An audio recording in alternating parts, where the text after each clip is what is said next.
The Crystal Coffin. Now let no one say that a poor tailor can't get on in the world, and, indeed, even attain to very high honour. Nothing is required but to set the right way to work. But of course, the really important thing is to succeed. A very bright, active young tailor once set off on his travels, which led him into a wood, and as he did not know the way, he soon lost himself. Night came on, and there seemed to be nothing for it but to seek out the best resting place he could find. He could have made himself quite comfortable with a bed of soft moss, but the fear of wild beasts disturbed his mind, and at last he determined to spend the night in a tree.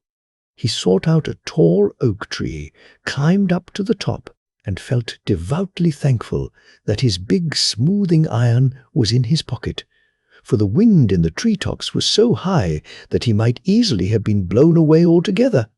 After passing some hours of the night, not without considerable fear and trembling, he noticed a light shining at a little distance, and hoping it might proceed from some house where he could find a better shelter than in the top of the tree, he cautiously descended and went towards the light. It led him to a little hut, all woven together of reeds and rushes. He knocked bravely at the door, which opened, and by the light which shone from within he saw an old grey-haired man, dressed in a coat made of bright-coloured patches. "Who are you, and what do you want?" asked the old man roughly. "I am a poor tailor," replied the youth. "I have been benighted in the forest, and I entreat you to let me take shelter in your hut till morning." "Go your way," said the old man in a sulky tone. "I'll have nothing to do with tramps. You must just go elsewhere." With these words he tried to slip back into his house, but the tailor laid hold of his coat-tails, and begged so hard to be allowed to stay that the old fellow, who was by no means as cross as he appeared, was at length touched by his entreaties, let him come in, and after giving him some food, showed him quite a nice bed in one corner of the room. The weary tailor required no rocking to rest, but slept sound till early morning, when he was roused from his slumbers by a tremendous noise. Loud screams and shouts pierced the thin walls of the little hut. The tailor, with new-born courage, sprang up, threw on his clothes with all speed, and hurried out. There he saw a huge black bull engaged in a terrible fight with a fine large stag. They rushed at each other with such fury that the ground seemed to tremble under them, and the whole air to be filled with their cries. For some time it appeared quite uncertain which would be the victor, but at length the stag drove his antlers with such force into his opponent's body that the bull fell to the ground with a terrific roar, and a few more strokes finished him. The tailor, who had been watching the fight with amazement, was still standing motionless when the stag bounded up to him, and before he had time to escape, forked him up with its great antlers, and set off at full gallop over hedges and ditches, hill and dale, through wood and water. The tailor could do nothing but hold on tight with both hands to the stag's horns and resign himself to his fate. He felt as if he were flying along. At length the stag paused before a steep rock and gently let the tailor down to the ground. Feeling more dead than alive, he paused for a while to collect his scattered senses, but when he seemed somewhat restored, the stag struck such a blow on a door in the rock that it flew open. Flames of fire rushed forth, and such clouds of steam followed that the stag had to avert its eyes. The tailor could not think what to do or which way to turn to get away from this awful wilderness and to find his way back amongst human beings once more. As he stood hesitating, a voice from the rock cried to him, "Step in without fear. No harm shall befall you."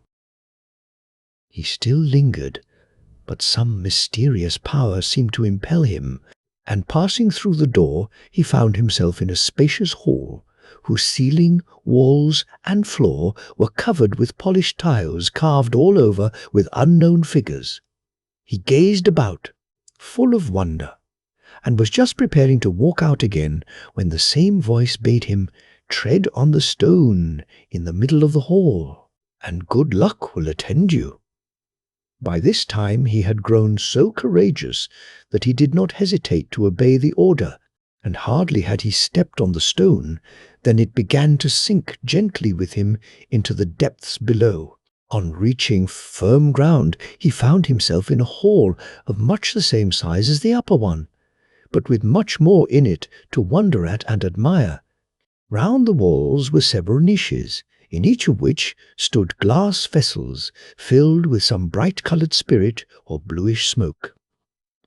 On the floor stood two large crystal boxes opposite each other, and these attracted his curiosity at once.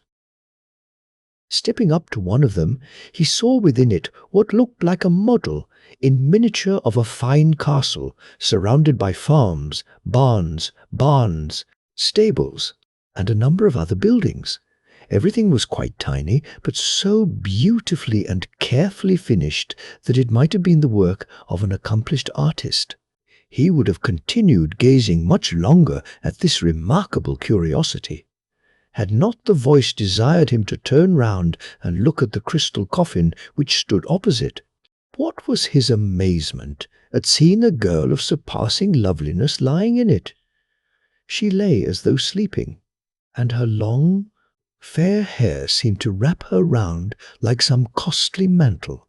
Her eyes were closed, but the bright colour in her face and the movement of a ribbon, which rose and fell with her breath, left no doubt as to her being alive. As the tailor stood gazing at her with a beating heart, the maiden suddenly opened her eyes and started with delighted surprise. "Great heavens!" she cried. "My deliverance approaches. Quick, quick, help me out of my prison. Only push back the bolt of this coffin, and I am free." The tailor promptly obeyed when she quickly pushed back the crystal lid, stepped out of the coffin, and hurried to a corner of the hall, when she proceeded to wrap herself in a large cloak. Then she sat down on a stone, desired the young man to come near, and, giving him an affectionate kiss, she said, "My long-hoped-for deliverer, kind heaven has led you to me, and has at length put an end to all my sufferings. You are my destined husband, and, beloved by me, and endowed with every kind of riches and power, you shall spend the remainder of your life in peace and happiness. Now sit down and hear my story.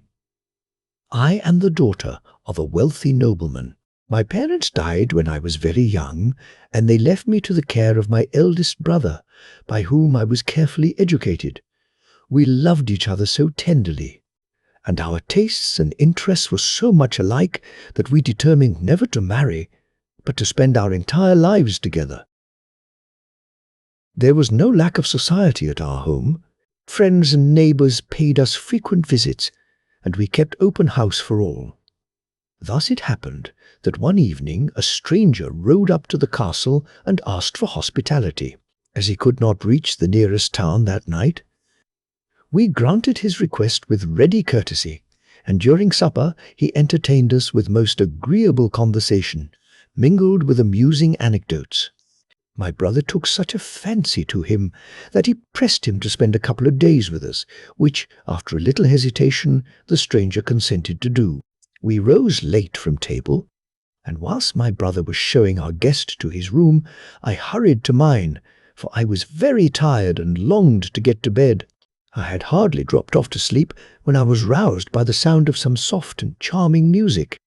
Wondering whence it could come, I was about to call to my maid, who slept in the room next mine, when, to my surprise, I felt as if some heavy weight on my chest had taken all power from me, and I lay there unable to utter the slightest sound. Meantime, by the light of the night lamp, I saw the stranger enter my room, though the double doors had been securely locked. He drew near and told me that, through the power of his magic arts, he had caused the soft music to waken me, and had made his way through bolts and bars to offer me his hand and heart. My repugnance to his magic was so great that I would not condescend to give any answer. He waited motionless for some time, hoping no doubt for a favourable reply. But as I continued silent, he angrily declared that he would find means to punish my pride, and therewith he left the room in a rage. I spent the night in the greatest agitation, and only fell into a doze towards morning. As soon as I awoke, I jumped up and hurried to tell my brother all that had happened, but he had left his room, and his servant told me that he had gone out at daybreak to hunt with the stranger. My mind misgave me. I dressed in all haste, had my palfrey saddled, and rode off at full gallop towards the forest, attended by one servant only. I pushed on without pausing, and ere long I saw the stranger coming towards me, and leading a fine stag. I asked him where he had left my brother, and how he had got the stag, whose great eyes were overflowing with tears. Instead of answering, he began to laugh, and I flew into such a rage that I drew a pistol and fired at him, but the bullet rebounded from his breast and struck my horse in the forehead. I fell to the ground, and the stranger muttered some words which robbed me of my senses. When I came to myself, I was lying in a crystal coffin in this subterranean vault. The magician appeared again, and told me that he had transformed my brother into a stag, had reduced our castle and all its defences to miniature and locked them up in a glass box, and after turning all our household into different vapours, had banished them into glass phials. If I would only yield to his wishes, he could easily open these vessels, and all would then resume their former shapes. I would not say a word more than I had done previously, and he vanished, leaving me in my prison, where a deep sleep soon fell on me. Amongst the many dreams which floated through my brain was a cheering one of a young man who was to come and release me, and today, when I opened my eyes, I recognized you and saw that my dream was fulfilled. Now help me to carry out the rest of my vision. The first thing is to place the glass box which contains my castle on this large stone. As soon as this was done, the stone gently rose through the air and transported them into the upper hall, whence they easily carried the box into the outer air. The lady then removed the lid, and it was marvellous to watch the castle, houses, and farmyards begin to grow and spread themselves till they had regained their proper size. Then the young couple returned by means of the movable stone, and brought up all the glass vessels filled with smoke. No sooner were they uncorked than the blue vapours poured out and became transformed to living people, in whom the lady joyfully recognized her many servants and attendants. Her delight was complete when her brother, who had killed the magician under the form of a bull, was seen coming from the forest in his proper shape, and that very day, according to her promise, she gave her hand in marriage to the happy young tailor. The Dirty Shepherdess. Once upon a time there lived a king who had 2 daughters, and he loved them with all his heart. When they grew up, he was suddenly seized with a wish to know if they, on their part, truly loved him, and he made up his mind that he would give his kingdom to whichever best proved her devotion. So he called the elder princess and said to her, "How much do you love me?" "As the apple of my eye," answered she. "Ah!" exclaimed the king, kissing her tenderly as he spoke, "you are indeed a good daughter." Then he sent for the younger and asked her how much she loved him. "I look upon you, my father," she answered, "as I look upon salt in my food." But the king did not like her words, and ordered her to quit the court and never again to appear before him. The poor princess went sadly up to her room and began to cry, but when she was reminded of her father's commands, she dried her eyes, and made a bundle of her jewels and her best dresses, and hurriedly left the castle where she was born.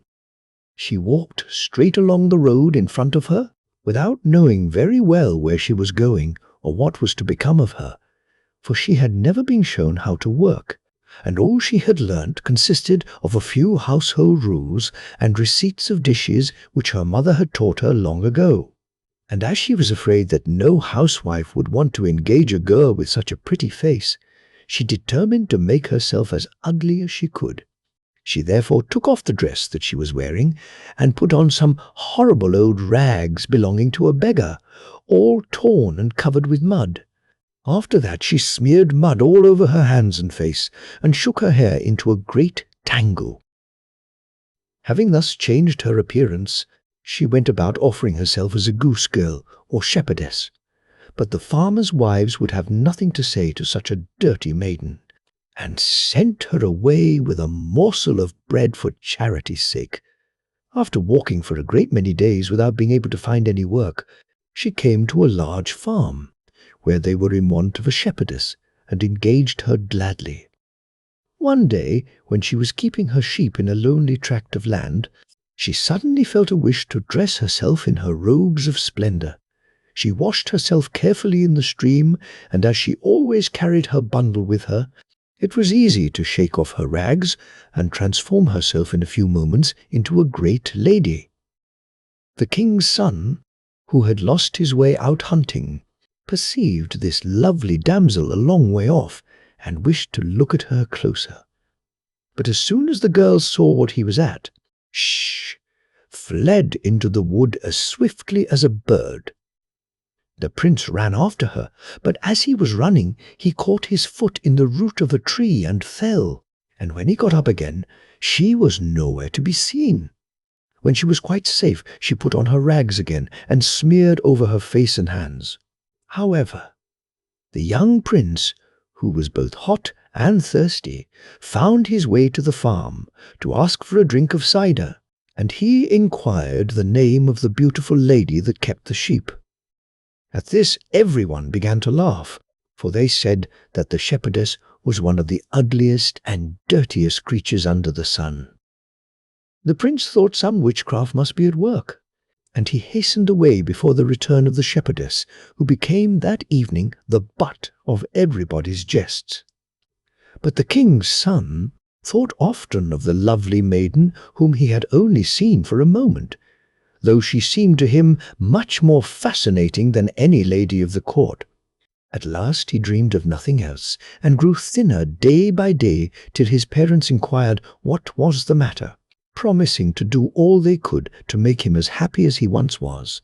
He dared not tell them the truth, lest they should laugh at him, so he only said that he should like some bread baked by the kitchen girl in the distant farm. Although the wish appeared rather odd, they hastened to fulfill it, and the farmer was told the request of the king's son. The maiden showed no surprise at receiving such an order, but merely asked for some flour, salt, and water, and also that she might be left alone in a little room adjoining the oven, where the kneading trough stood. Before beginning her work, she washed herself carefully, and even put on her rings, but while she was baking, one of her rings slid into the dough. When she had finished, she dirtied herself again, and let the lumps of the dough stick to her fingers, so that she became as ugly as before. The loaf, which was a very little one, was brought to the king's son, who ate it with pleasure. But in cutting it, he found the ring of the princess, and declared to his parents that he would marry the girl whom that ring fitted. So the king made a proclamation through his whole kingdom, and ladies came from afar to lay claim to the honor. But the ring was so tiny that even those who had the smallest hands could only get it on their little fingers. In a short time, all the maidens of the kingdom, including the peasant girls, had tried on the ring, and the king was just about to announce that their efforts had been in vain, when the prince observed that he had not yet seen the shepherdess. They sent to fetch her, and she arrived covered with rags, but with her hands cleaner than usual, so that she could easily slip on the ring. The king's son declared that he would fulfill his promise, and when his parents mildly remarked that the girl was only a keeper of sheep, and a very ugly one too, the maiden boldly said that she was born a princess, and that, if they would only give her some water and leave her alone in a room for a few minutes, she would show that she could look as well as anyone in fine clothes. They did what she asked, and when she entered in a magnificent dress, she looked so beautiful that all saw she must be a princess in disguise. The king's son recognized the charming damsel of whom he had once caught a glimpse, and, flinging himself at her feet, asked if she would marry him. The princess then told her story, and said that it would be necessary to send an ambassador to her father to ask his consent and to invite him to the wedding. The princess's father, who had never ceased to repent his harshness towards his daughter, had sought her through the land, but as no one could tell him anything of her, he supposed her dead. Therefore, it was with great joy he heard that she was living and that a king's son asked her in marriage. And he quitted his kingdom with his elder daughter so as to be present at the ceremony. By the orders of the bride, they only served her father at the wedding breakfast bread without salt and meat without seasoning. Seeing him make faces and eat very little, his daughter, who sat beside him, inquired if his dinner was not to his taste. "No," he replied, "the dishes are carefully cooked and sent up, but they are all so dreadfully tasteless. Did not I tell you, my father, that salt was the best thing in life? And yet, when I compared you to salt, to show how much I loved you, you thought slightingly of me, and you chased me from your presence." The king embraced his daughter, and allowed that he had been wrong to misinterpret her words. Then, for the rest of the wedding feast, they gave him bread made with salt and dishes with seasoning, and he said they were the very best he had ever eaten. The Enchanted Ring. Once upon a time there lived a young man named Rosamond, who was as good and handsome as his elder brother Bramintho, was ugly and wicked. Their mother detested her eldest son, and had only eyes for the youngest. This excited Bramintho's jealousy, and he invented a horrible story in order to ruin his brother. He told his father that Rosamond was in the habit of visiting a neighbor who was an enemy of the family, and betraying to him all that went on in the house, and was plotting with him to poison their father. The father flew into a rage, and flogged his son till the blood came. Then he threw him into prison, and kept him for 3 days without food, and after that he turned him out of the house, and threatened to kill him if he ever came back. The mother was miserable, and did nothing but weep, but she dared not say anything. The youth left his home with tears in his eyes, not knowing where to go, and wandered about for many hours till he came to a thick wood. Night overtook him at the foot of a great rock, and he fell asleep on a bank of moss, lulled by the music of a little brook. It was dawn when he woke, and he saw before him a beautiful woman seated on a grey horse, with trappings of gold, who looked as if she were preparing for the hunt. "Have you seen a stag and some deerhounds go by?" she asked. "No, madam," he replied. Then she added, "You look unhappy. Is there anything the matter? Take this ring, which will make you the happiest and most powerful of men, provided you never make a bad use of it. If you turn the diamond inside, you will become invisible. If you turn it outside, you will become visible again. If you place it on your little finger, you will take the shape of the king's son, followed by a splendid court. If you put it on your 4th finger, you will take your own shape." Then the young man understood that it was a fairy who was speaking to him, and when she had finished, she plunged into the woods. The youth was very impatient to try the ring, and returned home immediately. He found that the fairy had spoken the truth, and that he could see and hear everything, while he himself was unseen. It lay with him to revenge himself, if he chose, on his brother, without the slightest danger to himself. And he told no one but his mother of all the strange things that had befallen him. He afterwards put the enchanted ring on his little finger, and appeared as the king's son, followed by 100 fine horses, and a guard of officers all richly dressed. His father was much surprised to see the king's son in his quiet little house, and he felt rather embarrassed, not knowing what was the proper way to behave on such a grand occasion. Then Rosamond asked him how many sons he had. 2, replied he. I wish to see them, said Rosamond. Send for them at once. I desire to take them both to court, in order to make their fortunes. The father hesitated, then answered, Here is the eldest, whom I have the honour to present to your highness. But where is the youngest? I wish to see him too, persisted Rosamond. He is not here, said the father. I had to punish him for a fault, and he has run away. Then Rosamond replied, You should have shown him what was right, but not have punished him. However, let the elder come with me, and as for you, follow these 2 guards, who will escort you to a place that I will point out to them. Then the 2 guards led off the father, and the fairy of whom you have heard found him in the forest, and beat him with a golden birch rod, and cast him into a cave that was very deep and dark, where he lay enchanted. Lie there, she said, till your son comes to take you out again. Meanwhile, the son went to the king's palace, and arrived just when the real prince was absent. He had sailed away to make war on a distant island, but the winds had been contrary, and he had been shipwrecked on unknown shores and taken captive by a savage people. Rosamond made his appearance at court in the character of the prince, whom everyone wept for as lost, and told them that he had been rescued when at the point of death by some merchants. His return was the signal for great public rejoicings, and the king was so overcome that he became quite speechless, and did nothing but embrace his son. The queen was even more delighted, and fetes were ordered over the whole kingdom.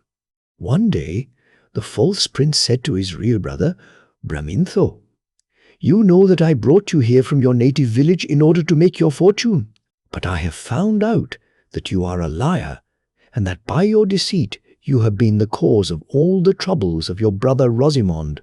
He is in hiding here, and I desire that you shall speak to him, and listen to his reproaches. Bramintho trembled at these words, and, flinging himself at the prince's feet, confessed his crime. That is not enough, said Rosamond. It is to your brother that you must confess, and I desire that you shall ask his forgiveness. He will be very generous if he grants it, and it will be more than you deserve. He is in my anteroom, where you shall see him at once. I myself will retire into another apartment, so as to leave you alone with him. Bramintho entered, as he was told, into the anteroom. Then Rosamond changed the ring, and passed into the room by another door. Bramintho was filled with shame as soon as he saw his brother's face. He implored his pardon, and promised to atone for all his faults. Rosamond embraced him with tears, and at once forgave him, adding, I am in great favour with the king. It rests with me to have your head cut off, or to condemn you to pass the remainder of your life in prison, but I desire to be as good to you as you have been wicked to me. Bramintho, confused and ashamed, listened to his words without daring to lift his eyes or to remind Rosamond that he was his brother. After this, Rosamond gave out that he was going to make a secret voyage to marry a princess who lived in a neighbouring kingdom, but in reality he only went to see his mother, whom he told all that had happened at the court, giving her at the same time some money that she needed, for the king allowed him to take exactly what he liked, though he was always careful not to abuse this permission. Just then a furious war broke out between the king his master and the sovereign of the adjoining country, who was a bad man and one that never kept his word. Rosamond went straight to the palace of the wicked king, and, by means of his ring, was able to be present at all the councils, and learnt all their schemes, so that he was able to forestall them and bring them to naught. He took the command of the army which was brought against the wicked king, and defeated him in a glorious battle, so that peace was at once concluded on conditions that were just to everyone. Henceforth the king's one idea was to marry the young man to a princess who was the heiress to a neighbouring kingdom, and, besides that, was as lovely as the day. But one morning, while Rosamond was hunting in the forest, where for the first time he had seen the fairy, his benefactress suddenly appeared before him. "Take heed," she said to him in severe tones, "that you do not marry anybody who believes you to be a prince. You must never deceive anyone. The real prince, whom the whole nation thinks you are, will have to succeed his father, for that is just and right.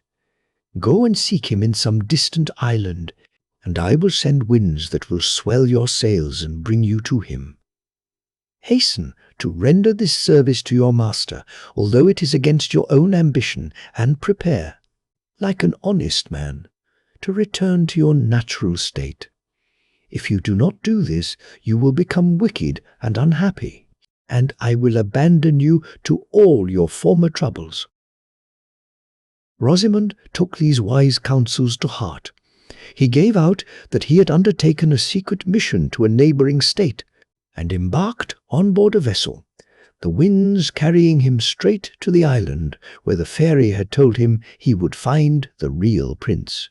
This unfortunate youth had been taken captive by a savage people who had kept him to guard their sheep. Rosamond, becoming invisible, went to seek him amongst the pastures, where he kept his flock, and, covering him with his mantle, he delivered him out of the hands of his cruel masters and bore him back to the ship. Other winds sent by the fairy swelled the sails, and together the two young men entered the king's presence. Rosamond spoke first and said, "You have believed me to be your son. I am not he, but I have brought him back to you." The king, filled with astonishment, turned to his real son and asked, "Was it not you, my son, who conquered my enemies and won such a glorious peace? Or is it true that you have been shipwrecked and taken captive, and that Rosamond has set you free?" "Yes, my father," replied the prince. "It is he who sought me out in my captivity and set me free, and to him I owe the happiness of seeing you once more. It was he, not I, who gained the victory." The king could hardly believe his ears, but Rosamond, turning the ring, appeared before him in the likeness of the prince, and the king gazed distractedly at the two youths who seemed both to be his son. Then he offered Rosamond immense rewards for his services, which were refused, and the only favour the young man would accept was that one of his posts at court should be conferred on his brother Bramintho, for he feared for himself the changes of fortune, the envy of mankind, and his own weakness. His desire was to go back to his mother and his native village, and to spend his time in cultivating the land. One day, when he was wandering through the woods, he met the fairy, who showed him the cavern where his father was imprisoned, and told him what words he must use in order to set him free. He repeated them joyfully, for he had always longed to bring the old man back and to make his last days happy. Rosamond thus became the benefactor of all his family, and had the pleasure of doing good to those who had wished to do him evil. As for the court, to whom he had rendered such services, all he asked was the freedom to live far from its corruption, and, to crown all, fearing that if he kept the ring he might be tempted to use it in order to regain his lost place in the world, he made up his mind to restore it to the fairy. For many days he sought her up and down the woods, and at last he found her. "I want to give you back," he said, holding out the ring, "a gift as dangerous as it is powerful, and which I fear to use wrongfully. I shall never feel safe till I have made it impossible for me to leave my solitude and to satisfy my passions." While Rosamond was seeking to give back the ring to the fairy, Bramintho, who had failed to learn any lessons from experience, gave way to all his desires and tried to persuade the prince, lately become king, to ill-treat Rosamond. But the fairy, who knew all about everything, said to Rosamond, when he was imploring her to accept the ring, "Your wicked brother is doing his best to poison the mind of the king towards you, and to ruin you. He deserves to be punished, and he must die. And in order that he may destroy himself, I shall give the ring to him." Rosamond wept at these words, and then asked, "What do you mean by giving him the ring as a punishment? He will only use it to persecute everyone, and to become master." "The same things," answered the fairy, "are often a healing medicine to one person and a deadly poison to another. Prosperity is the source of all evil to a naturally wicked man. If you wish to punish a scoundrel, the first thing to do is to give him power. You will see that with this rope he will soon hang himself." Having said this, she disappeared and went straight to the palace, where she showed herself to Bramintho under the disguise of an old woman covered with rags. She at once addressed him in these words, "I have taken this ring from the hands of your brother, to whom I had lent it, and by its help he covered himself with glory. I now give it to you, and be careful what you do with it."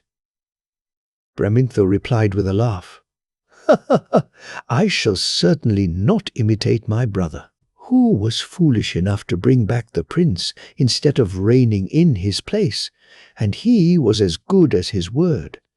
The only use he made of the ring was to find out family secrets and betray them, to commit murders and every sort of wickedness, and to gain wealth for himself unlawfully. All these crimes, which could be traced to nobody, filled the people with astonishment. The king, seeing so many affairs, public and private, exposed, was at first as puzzled as anyone, till Bramintho's wonderful prosperity and amazing insolence made him suspect that the enchanted ring had become his property. In order to find out the truth, he bribed a stranger just arrived at court, one of a nation with whom the king was always at war, and arranged that he was to steal in the night to Bramintho and to offer him untold honors and rewards if he would betray the state secrets. Bramintho promised everything and accepted at once the first payment of his crime, boasting that he had a ring which rendered him invisible, and that by means of it he could penetrate into the most private places. But his triumph was short. Next day he was seized by order of the king, and his ring was taken from him. He was searched, and on him were found papers which proved his crimes, and, though Rosamond himself came back to the court to entreat his pardon, it was refused. So Bramintho was put to death, and the ring had been even more fatal to him than it had been useful in the hands of his brother. To console Rosamond for the fate of Bramintho, the king gave him back the enchanted ring as a pearl without price. The unhappy Rosamond did not look upon it in the same light, and the first thing he did on his return home was to seek the fairy in the woods. "Here," he said, "is your ring. My brother's experience has made me understand many things that I did not know before. Keep it. It has only led to his destruction. Ah, without it he would be alive now, and my father and mother would not in their old age be bowed to the earth with shame and grief. Perhaps he might have been wise and happy if he had never had the chance of gratifying his wishes. Oh, how dangerous it is to have more power than the rest of the world! Take back your ring, and as ill fortune seems to follow all on whom you bestow it, I will implore you, as a favor to myself, that you will never give it to anyone who is dear to me." The Enchanted Snake. There was once upon a time a poor woman who would have given all she possessed for a child, but she hadn't one. Now, it happened one day that her husband went to the wood to collect brushwood, and when he had brought it home, he discovered a pretty little snake among the twigs. When Sapatella, for that was the name of the peasant's wife, saw the little beast, she sighed deeply and said, "Even the snakes have their brood. I alone am unfortunate and have no children." No sooner had she said these words than, to her intense surprise, the little snake looked up into her face and spoke. "Since you have no children, be a mother to me instead, and I promise you will never repent it. For I will love you as if I were your own son." At first Sapatella was frightened to death at hearing a snake speak, but plucking up her courage, she replied, "If it weren't for any other reason than your kindly thought, I would agree to what you say, and I will love you and look after you like a mother." So she gave the snake a little hole in the house for its bed, fed it with all the nicest food she could think of, and seemed as if she never could show it enough kindness. Day by day it grew bigger and fatter, and at last one morning it said to Cola Matteo, the peasant, whom it always regarded as its father, "Dear Papa, I am now of a suitable age and wish to marry." "I'm quite agreeable," answered Matteo, "and I'll do my best to find another snake like yourself and arrange a match between you." "Why, if you do that," replied the snake, "we shall be no better than the vipers and reptiles, and that's not what I want at all. No, I'd much prefer to marry the king's daughter. Therefore I pray you go without further delay and demand an audience of the king and tell him a snake wishes to marry his daughter." Cola. Matteo, who was rather a simpleton, went as he was desired to the king, and having obtained an audience, he said, "Your Majesty, I have often heard that people lose nothing by asking, so I have come to inform you that a snake wants to marry your daughter, and I'd be glad to know if you are willing to mate a dove with a serpent." The king, who saw at once that the man was a fool, said, "In order to get quit of him, go home and tell your friend the snake that if he can turn this palace into ivory inlaid with gold and silver, before tomorrow at noon, I will let him marry my daughter." And with a hearty laugh he dismissed the peasant. When Cola Matteo brought this answer back to the snake, the little creature didn't seem the least put out, but said, "Tomorrow morning, before sunrise, you must go to the wood and gather a bunch of green herbs, and then rub the threshold of the palace with them, and you'll see what will happen." Cola.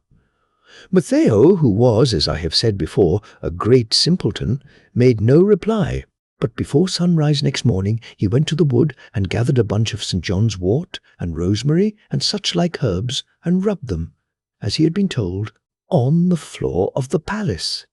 Hardly had he done so than the walls immediately turned into ivory, so richly inlaid with gold and silver that they dazzled the eyes of all beholders. The king, when he rose and saw the miracle that had been performed, was beside himself with amazement and didn't know what in the world he was to do. But when Cola Matteo came next day and, in the name of the snake, demanded the hand of the princess, the king replied, "Don't be in such a hurry. If the snake really wants to marry my daughter, he must do some more things first. And one of these is to turn all the paths and walls of my garden into pure gold before noon tomorrow." When the snake was told of this new condition, he replied, "Tomorrow morning, early, you must go and collect all the odds and ends of rubbish you can find in the streets, and then take them and throw them on the paths and walls of the garden, and you'll see then if we won't be more than a match for the old king." So Cola, Matteo rose at cockcrow, took a large basket under his arm, and carefully collected all the broken fragments of pots and pans and jugs and lamps and other trash of that sort. No sooner had he scattered them over the paths and walls of the king's garden than they became one blaze of glittering gold, so that everyone's eyes were dazzled with the brilliancy, and everyone's soul was filled with wonder. The king, too, was amazed at the sight, but still he couldn't make up his mind to part with his daughter. So, when Cola Matteo came to remind him of his promise, he replied, "I have still a third demand to make. If the snake can turn all the trees and fruit of my garden into precious stones, then I promise him my daughter in marriage." When the peasant informed the snake what the king had said, he replied, "Tomorrow morning, early, you must go to the market and buy all the fruit you see there, and then sow all the stones and seeds in the palace garden, and, if I'm not mistaken, the king will be satisfied with the result." Cola. Matteo rose at dawn, and taking a basket on his arm, he went to the market and bought all the pomegranates, apricots, cherries, and other fruit he could find there, and sowed the seeds and stones in the palace garden. In one moment the trees were all ablaze with rubies, emeralds, diamonds, and every other precious stone you can think of. This time the king felt obliged to keep his promise, and calling his daughter to him, he said, "My dear Granonia," for that was the princess's name, more as a joke than anything else, "I demanded what seemed to me impossibilities from your bridegroom. But now that he has done all I required, I am bound to stick to my part of the bargain. Be a good child, and as you love me, do not force me to break my word, but give yourself up with as good grace as you can to a most unhappy fate. Do with me what you like, my lord and father, for your will is my law," answered Granonaya. When the king heard this, he told Cola Matteo to bring the snake to the palace, and said that he was prepared to receive the creature as his son-in-law.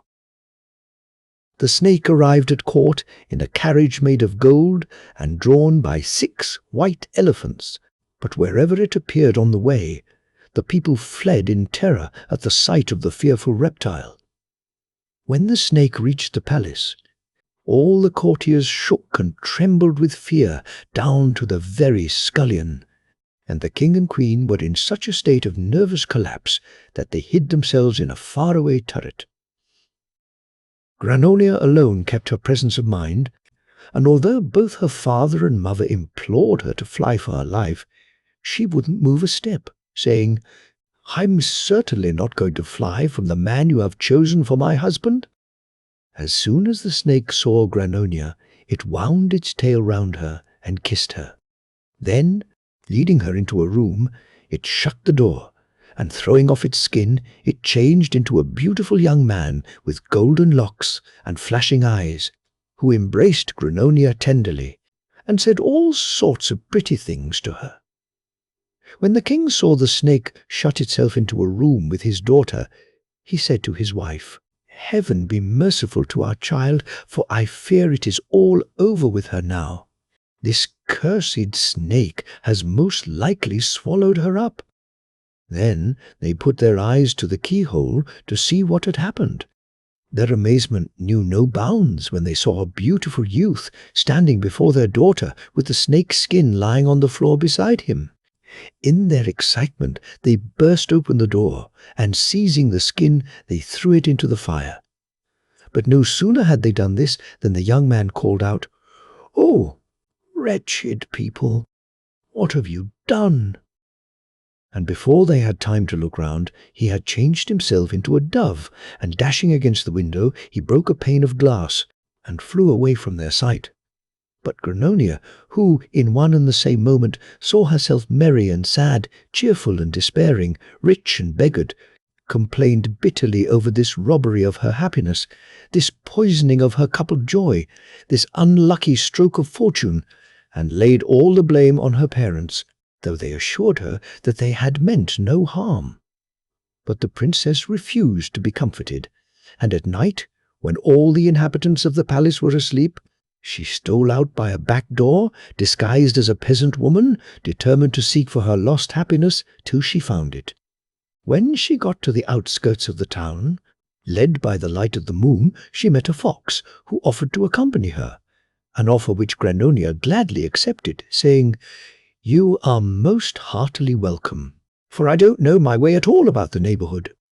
So they went on their way together, and came at last to a wood, where, being tired with walking, they paused to rest under the shade of a tree, where a spring of water sported with the tender grass, refreshing it with its crystal spray.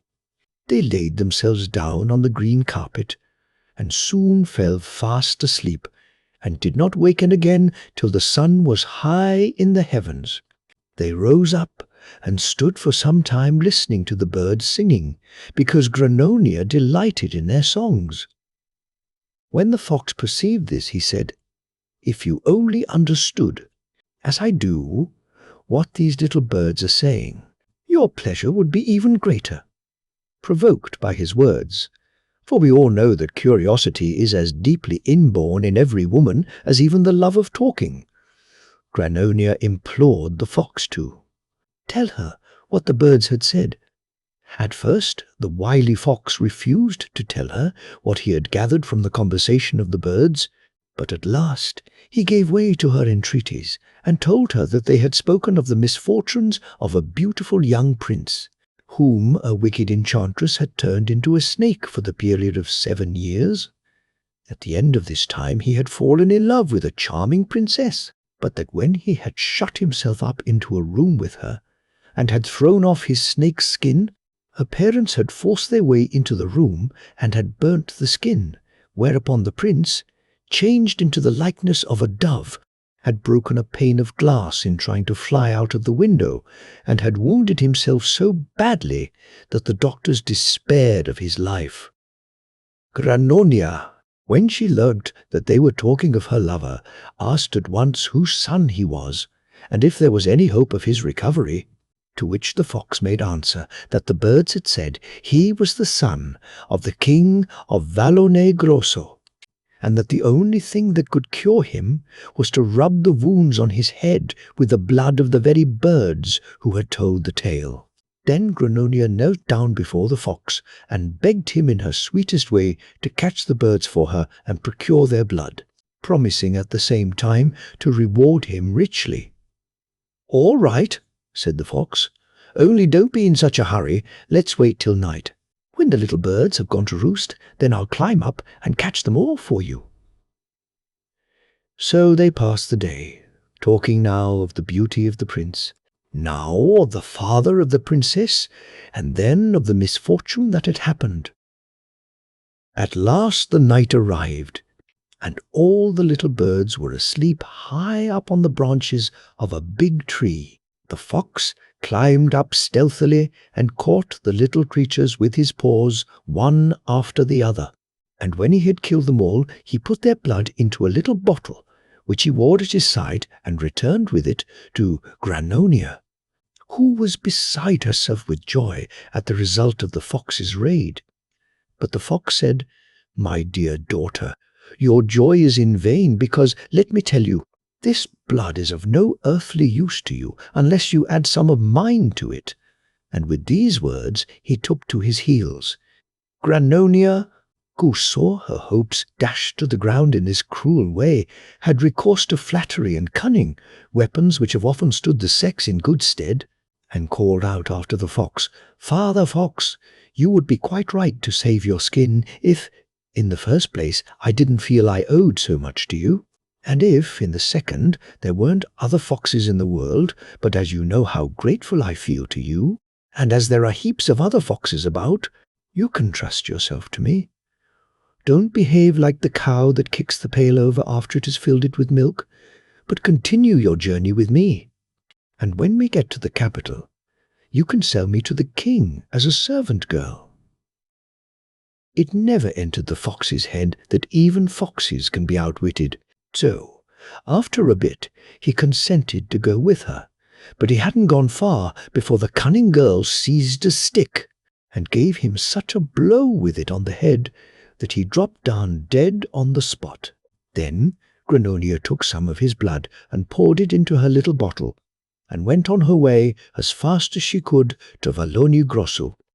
When she arrived there, she went straight to the royal palace and let the king be told she had come to cure the young prince.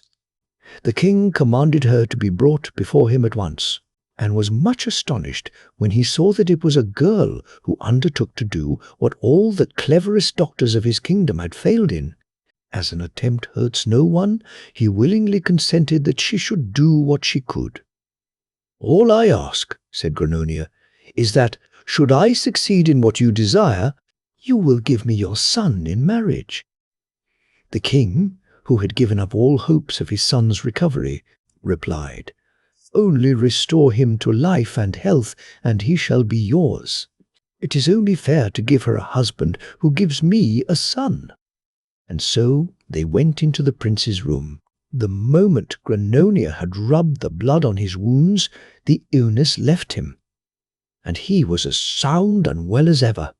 When the king saw his son thus marvelously restored to life and health, he turned to him and said, "My dear son, I thought of you as dead, and now, to my great joy and amazement, you are alive again. I promised this young woman that if she should cure you, to bestow your hand and heart on her, and seeing that heaven has been gracious, you must fulfill the promise I made her, for gratitude alone forces me to pay this debt." But the prince answered, "My lord and father, I would that my will were as free as my love for you is great. But as I have plighted my word to another maiden, you will see yourself, and so will this young woman, that I cannot go back from my word and be faithless to her whom I love." When Granonia heard these words, and saw how deeply rooted the prince's love for her was, she felt very happy, and blushing rosy red, she said, "But should I get the other lady to give up her rights, would you then consent to marry me?" "Far be it from me," replied the prince, "to banish the beautiful picture of my love from my heart. Whatever she may say, my heart and desire will remain the same, and though I were to lose my life for it, I couldn't consent to this exchange." Granonia could keep silence no longer, and throwing off her peasant's disguise, she discovered herself to the prince, who was nearly beside himself with joy when he recognized his fair lady love. He then told his father at once who she was, and what she had done and suffered for his sake. Then they invited the king and queen of Stazza longer to their court, and had a great wedding feast, and proved once more that there is no better seasoning for the joys of true love than a few pangs of grief. The Enchanted Watch. Once upon a time there lived a rich man who had 3 sons. When they grew up, he sent the eldest to travel and see the world, and 3 years passed before his family saw him again. Then he returned, magnificently dressed, and his father was so delighted with his behavior that he gave a great feast in his honor, to which all the relations and friends were invited. When the rejoicings were ended, the second son begged leave of his father to go in his turn to travel and mix with the world. The father was enchanted at the request, and gave him plenty of money for his expenses, saying, "If you behave as well as your brother, I will do honor to you as I did to him." The young man promised to do his best, and his conduct during 3 years was all that it should be. Then he went home, and his father was so pleased with him that his feast of welcome was even more splendid than the one before. The third brother, whose name was Jenik, or Johnny, was considered the most foolish of the 3. He never did anything at home except sit over the stove and dirty himself with the ashes, but he also begged his father's leave to travel for 3 years. "Go if you like, you idiot," "But what good will it do you?" The youth paid no heed to his father's observations as long as he obtained permission to go. The father saw him depart with joy, glad to get rid of him, and gave him a handsome sum of money for his needs. Once, as he was making one of his journeys, Jenik chanced to cross a meadow where some shepherds were just about to kill a dog. He entreated them to spare it, and to give it to him instead, which they willingly did. And he went on his way, followed by the dog. A little further on, he came upon a cat, which someone was going to put to death. He implored its life, and the cat followed him. Finally, in another place, he saved a serpent, which was also handed over to him, and now they made a party of 4. The dog behind Jenik, the cat behind the dog, and the serpent behind the cat. Then the serpent said to Jenik, "Go wherever you see me go, for in the autumn, when all the serpents hide themselves in their holes, this serpent was going in search of his king, who was king of all the snakes." Then he added, "My king will scold me for my long absence. Everyone else is housed for the winter, and I am very late. I shall have to tell him what danger I have been in, and how, without your help, I should certainly have lost my life. The king will ask what you would like in return, and be sure you beg for the watch which hangs on the wall. It has all sorts of wonderful properties. You only need to rub it to get whatever you like." No sooner said than done. Jenik became the master of the watch, and the moment he got out, he wished to put its virtues to the proof. He was hungry, and thought it would be delightful to eat in the meadow, a loaf of new bread, and a steak of good beef washed down by a flask of wine. So he scratched the watch, and in an instant it was all before him. Imagine his joy! Evening soon came, and Jenik rubbed his watch, and thought it would be very pleasant to have a room with a comfortable bed and a good supper. In an instant they were all before him. After supper he went to bed and slept till morning, as every honest man ought to do. Then he set forth for his father's house, his mind dwelling on the feast that would be awaiting him. But as he returned in the same old clothes in which he went away, his father flew into a great rage, and refused to do anything for him. Jenik went to his old place near the stove, and dirtied himself in the ashes without anybody minding. The third day, feeling rather dull, he thought it would be nice to see a 3-story house filled with beautiful furniture and with vessels of silver and gold. So he rubbed the watch, and there it all was. Jenik went to look for his father, and said to him, "You offered me no feast of welcome, but permit me to give one to you, and come and let me show you my plate." The father was much astonished, and longed to know where his son had got all this wealth. Jenik did not reply, but begged him to invite all their relations and friends to a grand banquet. So the father invited all the world, and everyone was amazed to see such splendid things, so much plate, and so many fine dishes on the table. After the first course, Jenik prayed his father to invite the king and his daughter the princess. He rubbed his watch, and wished for a carriage ornamented with gold and silver, and drawn by 6 horses with harness glittering with precious stones. The father did not dare to sit in this gorgeous coach, but went to the palace on foot. The king and his daughter were immensely surprised with the beauty of the carriage, and mounted the steps at once to go to Jenik's banquet. Then Jenik rubbed his watch afresh, and wished that for 6 miles the way to the house should be paved with marble. Who ever felt so astonished as the king? Never had he travelled over such a gorgeous road.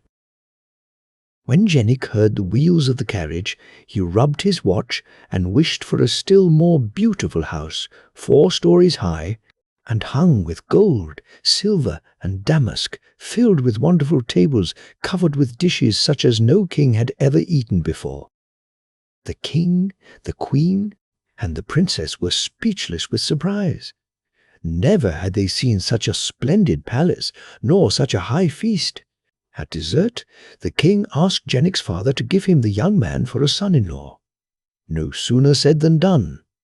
The marriage took place at once, and the king returned to his own palace and left Jenik with his wife in the enchanted house. Now Jenik was not a very clever man, and at the end of a very short time he began to bore his wife. She inquired how he managed to build palaces and to get so many precious things. He told her all about the watch, and she never rested till she had stolen the precious talisman. One night she took the watch, rubbed it, and wished for a carriage drawn by 4 horses, and in this carriage she at once set out for her father's palace. There she called to her own attendants, bade them follow her into the carriage, and drove straight to the seaside. Then she rubbed her watch, and wished that the sea might be crossed by a bridge, and that a magnificent palace might arise in the middle of the sea. No sooner said than done. The princess entered the house, rubbed her watch, and in an instant the bridge was gone. Left alone, Jenik felt very miserable. His father, mother, and brothers, and indeed everybody else, all laughed at him. Nothing remained to him but the cat and dog whose lives he had once saved. He took them with him and went far away, for he could no longer live with his family. He reached at last a great desert, and saw some crows flying toward a mountain. One of them was a long way behind, and when he arrived, his brothers inquired what had made him so late. "Winter is here," they said, "and it is time to fly to other countries." He told them that he had seen in the middle of the sea the most wonderful house that ever was built. On hearing this, Jenik at once concluded that this must be the hiding place of his wife. So he proceeded directly to the shore with his dog and his cat. When he arrived on the beach, he said to the dog, "You are an excellent swimmer, and you, little one, are very light. Jump on the dog's back, and he will take you to the palace. Once there, he will hide himself near the door, and you must steal secretly in and try to get hold of my watch." No sooner said than done. The 2 animals crossed the sea, the dog hid near the house, and the cat stole into the chamber.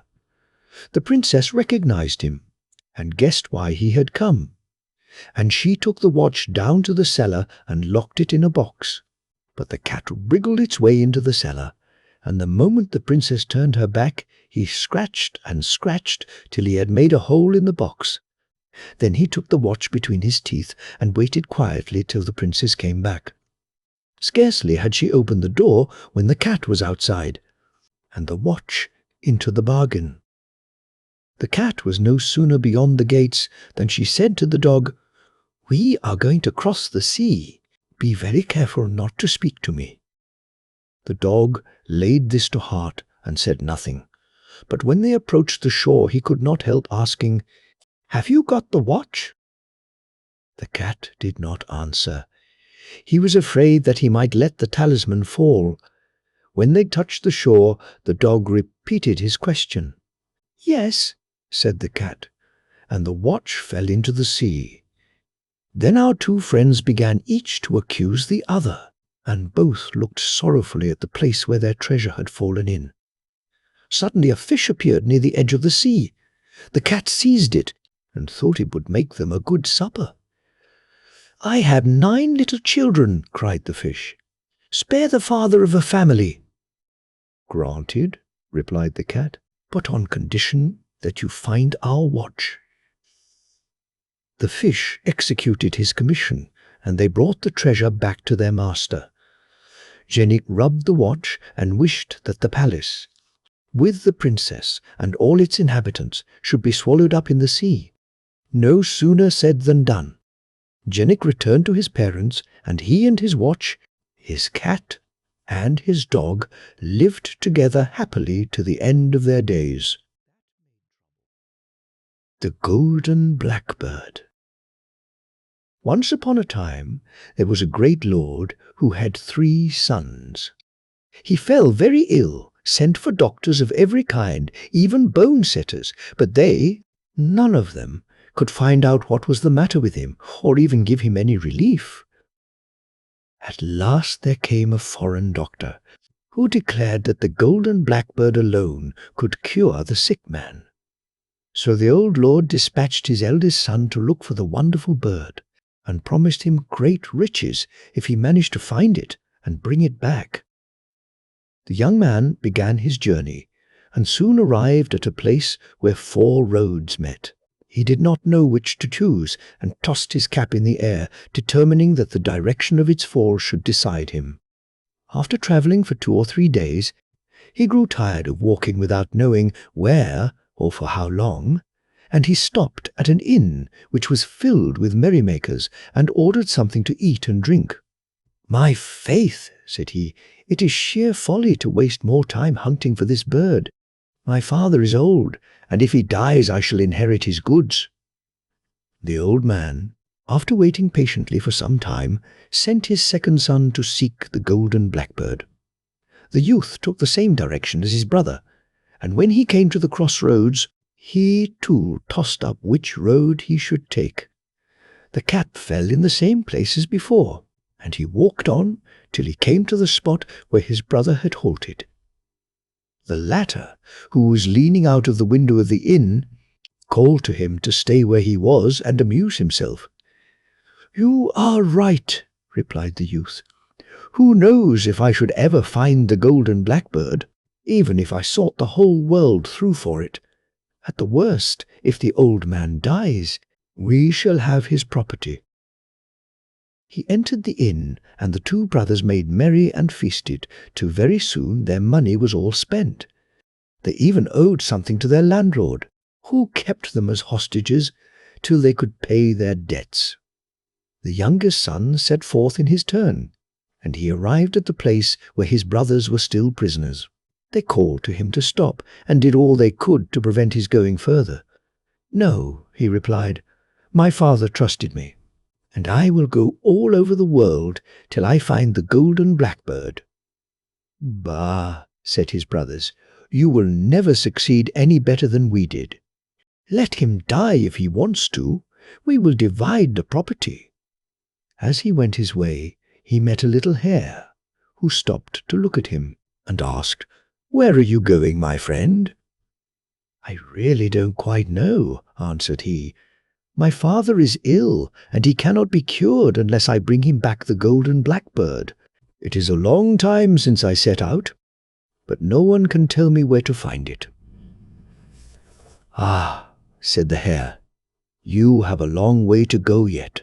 You will have to walk at least 700 miles before you get to it." "And how am I to travel such a distance?" "Mount on my back," said the little hare, "and I will conduct you."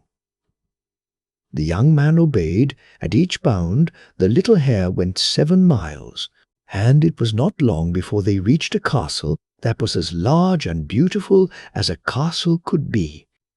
"The golden blackbird is in a little cabin nearby," said the little hare, "and you will easily find it. It lives in a little cage, with another cage beside it, made all of gold. But whatever you do, be sure not to put it in the beautiful cage, or everybody in the castle will know that you have stolen it." The youth found the golden blackbird standing on a wooden perch, but as stiff and rigid as if he was dead. And beside the beautiful cage was the cage of gold. "Perhaps he would revive if I were to put him in that lovely cage," thought the youth. The moment the golden bird had touched the bars of the splendid cage, he awoke and began to whistle, so that all the servants of the castle ran to see what was the matter, saying that he was a thief and must be put in prison. "No," he answered, "I am not a thief. If I have taken the golden blackbird, it is only that it may cure my father, who is ill, and I have travelled more than 700 miles in order to find it." "Well," they replied. "We will let you go, and will even give you the golden bird, if you are able to bring us the porcelain maiden." The youth departed, weeping, and met the little hare, who was munching wild thyme. "What are you crying for, my friend?" asked the hare. "It is because," he answered, "the castle people will not allow me to carry off the golden blackbird without giving them the porcelain maiden in exchange." "You have not followed my advice," said the little hare, "and you have put the golden bird into the fine cage." "Alas, yes, don't despair. The porcelain maiden is a young girl, beautiful as Venus, who dwells 200 miles from here. Jump on my back and I will take you there." The little hare, who took 7 miles in a stride, was there in no time at all, and he stopped on the borders of a lake. "The porcelain maiden," said the hare to the youth, "will come here to bathe with her friends, while I just eat a mouthful of thyme to refresh me. When she is in the lake, be sure you hide her clothes, which are of dazzling whiteness, and do not give them back to her, unless she consents to follow you." The little hare left him, and almost immediately the porcelain maiden arrived with her friends. She undressed herself and got into the water. Then the young man glided up noiselessly and laid hold of her clothes, which he hid under a rock at some distance. When the porcelain maiden was tired of playing in the water, she came out to dress herself, but though she hunted for her clothes high and low, she could find them nowhere. Her friends helped her in the search, but, seeing at last that it was of no use, they left her, alone on the bank, weeping bitterly. "Why do you cry?" said the young man, approaching her. "Alas," answered she, "while I was bathing, someone stole my clothes, and my friends have abandoned me. I will find your clothes if you will only come with me." And the porcelain maiden agreed to follow him. And, after having given up her clothes, the young man bought a small horse for her, which went like the wind. The little hare brought them both back to seek for the golden blackbird. And when they drew near to the castle where it lived, the little hero said to the young man, "Now, do be a little sharper than you were before, and you will manage to carry off both the golden blackbird and the porcelain maiden. Take the golden cage in one hand, and leave the bird in the old cage where he is, and bring that away too." The little hare then vanished. The youth did as he was bid, and the castle servants never noticed that he was carrying off the golden bird. When he reached the inn where his brothers were detained, he delivered them by paying their debt. They set out all together. But as the 2 elder brothers were jealous of the success of the youngest, they took the opportunity, as they were passing by the shores of a lake, to throw themselves upon him, seize the golden bird, and fling him in the water. Then they continued their journey, taking with them the porcelain maiden, in the firm belief that their brother was drowned. But, happily, he had snatched in falling at a tuft of rushes, and called loudly for help. The little hare came running to him, and said, "Take hold of my leg and pull yourself out of the water." When he was safe on shore, the little hare said to him, "Now this is what you have to do. Dress yourself like a Breton, seeking a place as stable boy, and go and offer your services to your father. Once there, you will easily be able to make him understand the truth." The young man did as the little hare bade him, and he went to his father's castle and inquired if they were not in want of a stable boy. "Yes," replied his father, "very much indeed. But it is not an easy place. There is a little horse in the stable which will not let anyone go near it, and it has already kicked to death several people who have tried to groom it." "I will undertake to groom it," said the youth. "I never saw the horse I was afraid of yet." The little horse allowed itself to be rubbed down without a toss of its head and without a kick.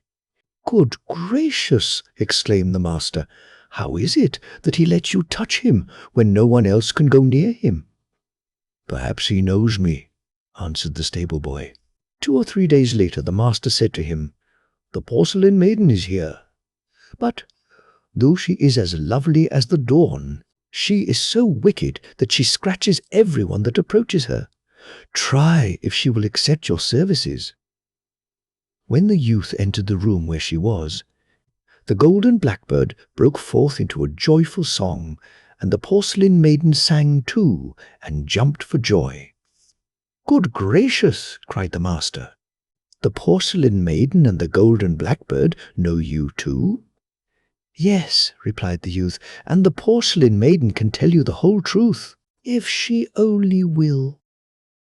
Then she told all that had happened, and how she had consented to follow the young man who had captured the golden blackbird. "Yes," added the youth, "I delivered my brothers, who were kept prisoners in an inn, and, as a reward, they threw me into a lake. So I disguised myself and came here, in order to prove the truth to you." So the old lord embraced his son, and promised that he should inherit all his possessions, and he put to death the 2 elder ones who had deceived him and had tried to slay their own brother. The young man married the porcelain maiden and had a splendid wedding feast.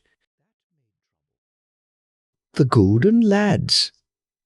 A poor man and his wife lived in a little cottage, where they supported themselves by catching fish in the nearest river and got on as best they could, living from hand to mouth. One day it happened that when the fisherman drew in his net, he found in it a remarkable fish, for it was entirely of gold. As he was inspecting it with some surprise, the fish opened its mouth and said, "Listen to me, fisher.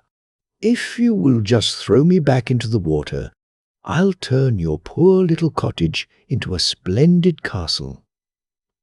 The fisher replied, "What good, pray, will a castle be to me if I have nothing to eat in it?"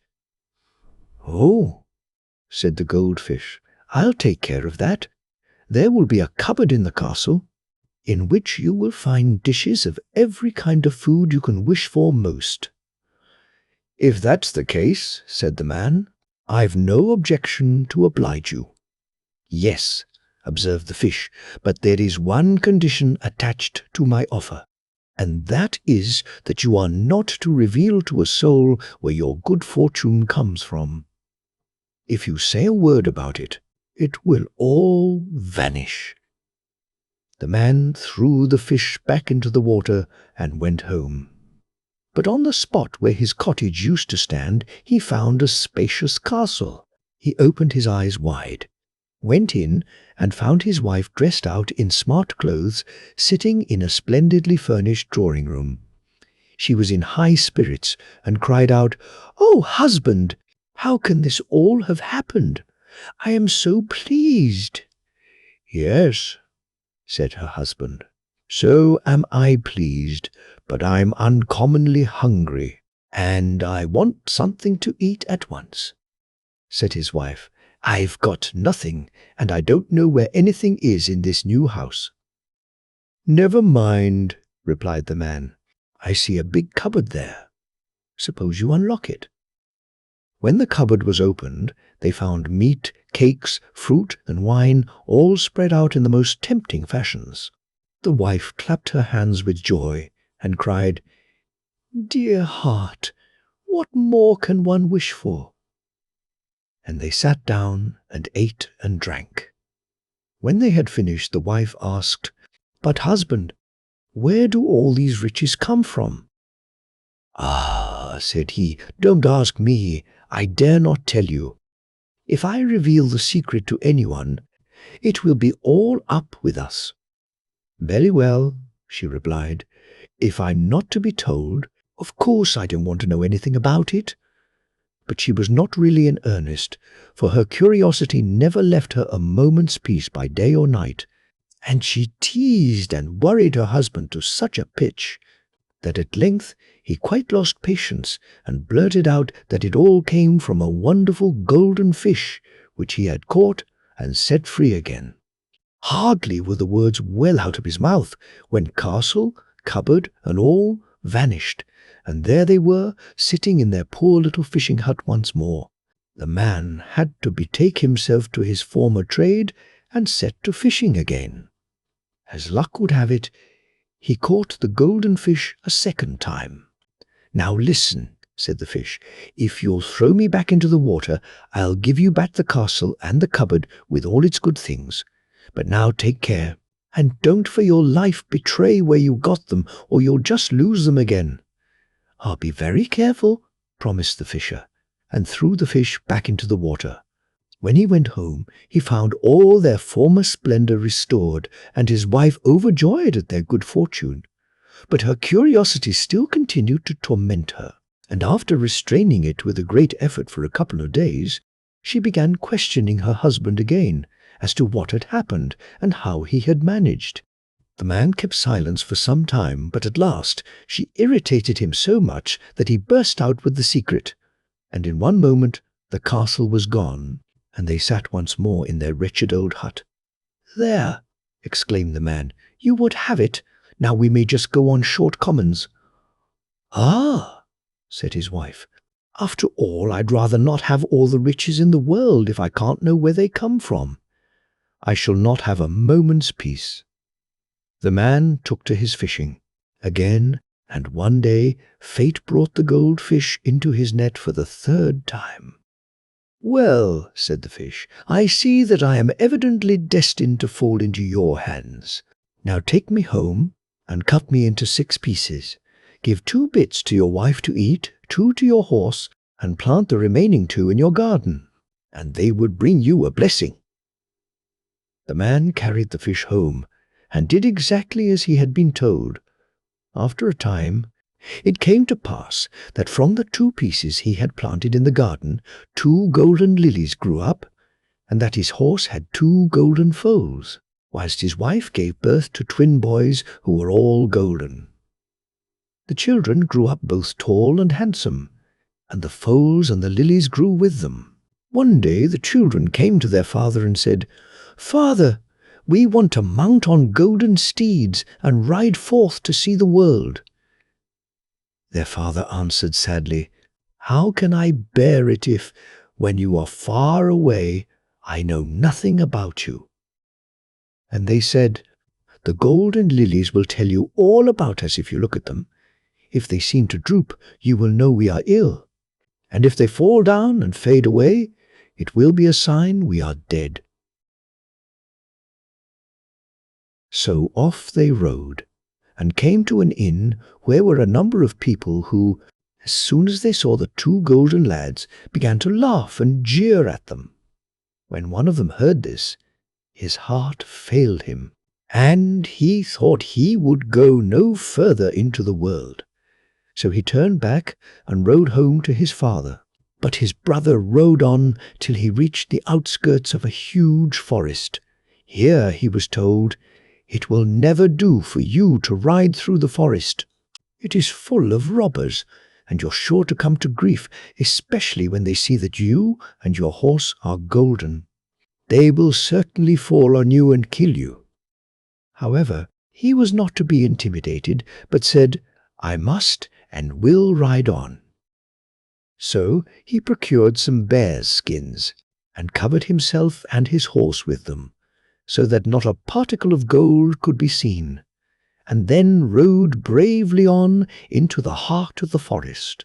When he had got some way, he heard a rustling through the bushes, and presently a sound of voices. Someone whispered on one side of him, "There goes someone," and was answered from the other side, "Oh, let him pass. He's only a bear-keeper, and as poor as any church mouse." So Golden Lad rode through the forest, and no harm befell him. One day he came to a village where he saw a girl who struck him as being the loveliest creature in the whole world, and as he felt a great love for her, he went up to her and said, "I love you with all my heart. Will you be my wife?" And the girl liked him so much that she put her hand in his and replied, "Yes, I will be your wife, and will be true to you as long as I live." So they were married, and in the middle of all the festivities and rejoicings, the bride's father came home, and was not a little surprised at finding his daughter celebrating her wedding. He inquired, "And who is the bridegroom?" Then someone pointed out to him the golden lad, who was still wrapped up in the bear's skin, and the father exclaimed angrily, "Never shall a mere bear-keeper have my daughter," and tried to rush at him and kill him. But the bride did all she could to pacify him, and begged hard, saying, "After all, he is my husband, and I love him with all my heart," so that at length he gave in. However, he could not dismiss the thought from his mind, and next morning he rose very early, for he thought he must go and look at his daughter's husband, and see whether he really was nothing better than a mere ragged beggar. So he went to his son-in-law's room, and who should he see lying in the bed but a splendid golden man, and the rough bearskin thrown on the ground close by. Then he slipped quietly away, and thought to himself, "How lucky that I managed to control my rage! I should certainly have committed a great crime." Meantime the golden lad dreamt that he was out hunting and was giving chase to a noble stag, and when he woke he said to his bride, "I must go off and hunt." She felt very anxious and begged he would stay at home, adding, "Some mishap might so easily befall you," but he answered, "I must and will go." So he went off into the forest, and before long a fine stag, such as he had seen in his dream, stopped just in front of him. He took aim and was about to fire when the stag bounded away. Then he started off in pursuit, making his way through bushes and briars, and never stopped all day. But in the evening the stag entirely disappeared, and when Golden Lad came to look about him, he found himself just opposite a hut in which lived a witch. He knocked at the door, which was opened by a little old woman who asked, "What do you want at this late hour in the midst of this great forest?" He said, "Haven't you seen a stag about here?" "Yes," said she, "I know the stag well." And as she spoke, a little dog ran out of the house and began barking and snapping at the stranger. "Be quiet, you little toad," he cried, "or I'll shoot you dead." Then the witch flew into a great rage and screamed out, "What? You'll kill my dog! Will you?" And the next moment he was turned to stone and lay there immovable, whilst his bride waited for him in vain, and thought to herself, "Alas! No doubt the evil I feared, and which has made my heart so heavy, has befallen him." Meantime, the other brother was standing near the golden lilies at home, when suddenly one of them bent over and fell to the ground. "Good heavens!" cried he, "some great misfortune has befallen my brother. I must set off at once. Perhaps I may still be in time to save him." His father entreated him, "Stay at home. If I should lose you too, what would become of me?" But his son replied, "I must and will go." Then he mounted his golden horse and rode off till he reached the forest where his brother lay transformed to stone.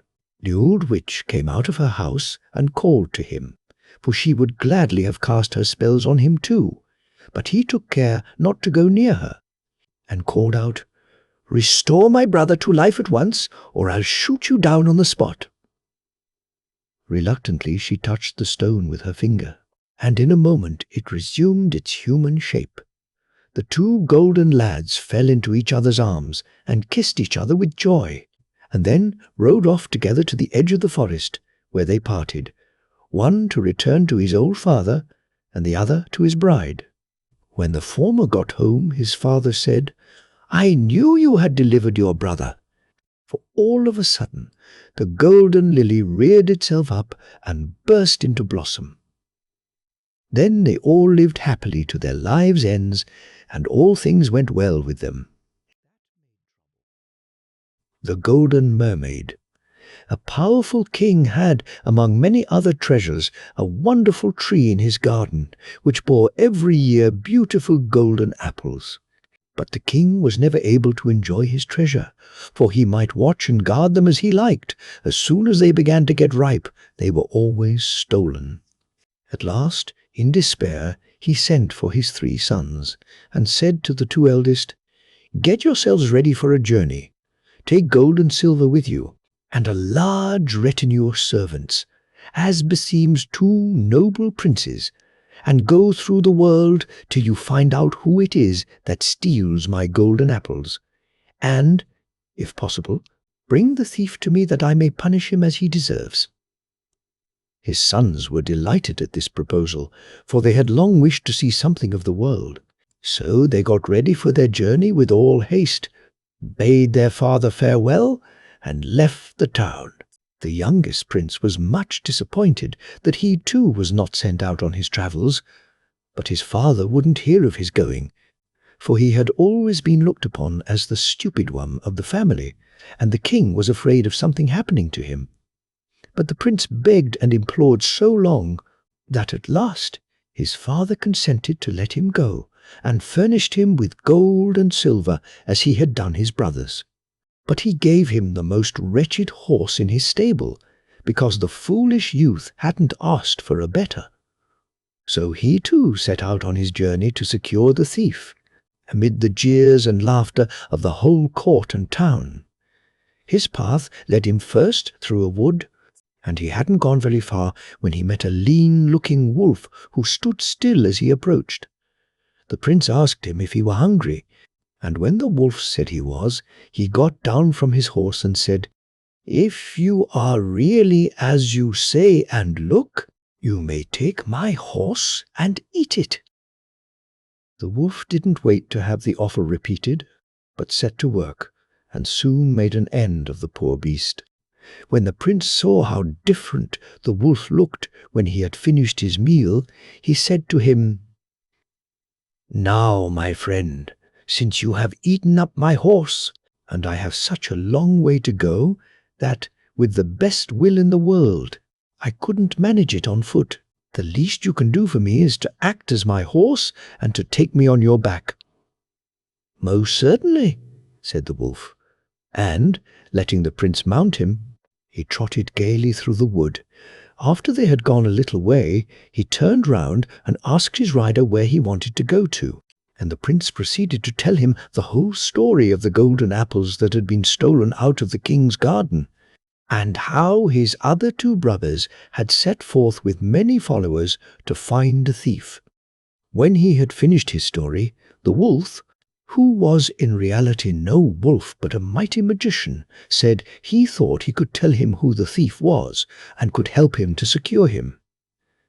"There lives," he said, "in a neighboring country, a mighty emperor who has a beautiful golden bird in a cage. And this is the creature who steals the golden apples, but it flies so fast that it is impossible to catch it at its theft. You must slip into the emperor's palace by night and steal the bird with the cage, but be very careful not to touch the walls as you go out." The following night the prince stole into the emperor's palace and found the bird in its cage as the wolf had told him he would. He took hold of it carefully, but in spite of all his caution, he touched the wall in trying to pass by some sleeping watchmen. They awoke at once, and, seizing him, beat him and put him into chains. Next day he was led before the emperor, who at once condemned him to death and to be thrown into a dark dungeon till the day of his execution arrived. The wolf, who, of course, knew by his magic arts all that had happened to the prince, turned himself at once into a mighty monarch with a large train of followers, and proceeded to the court of the emperor, where he was received with every show of honor.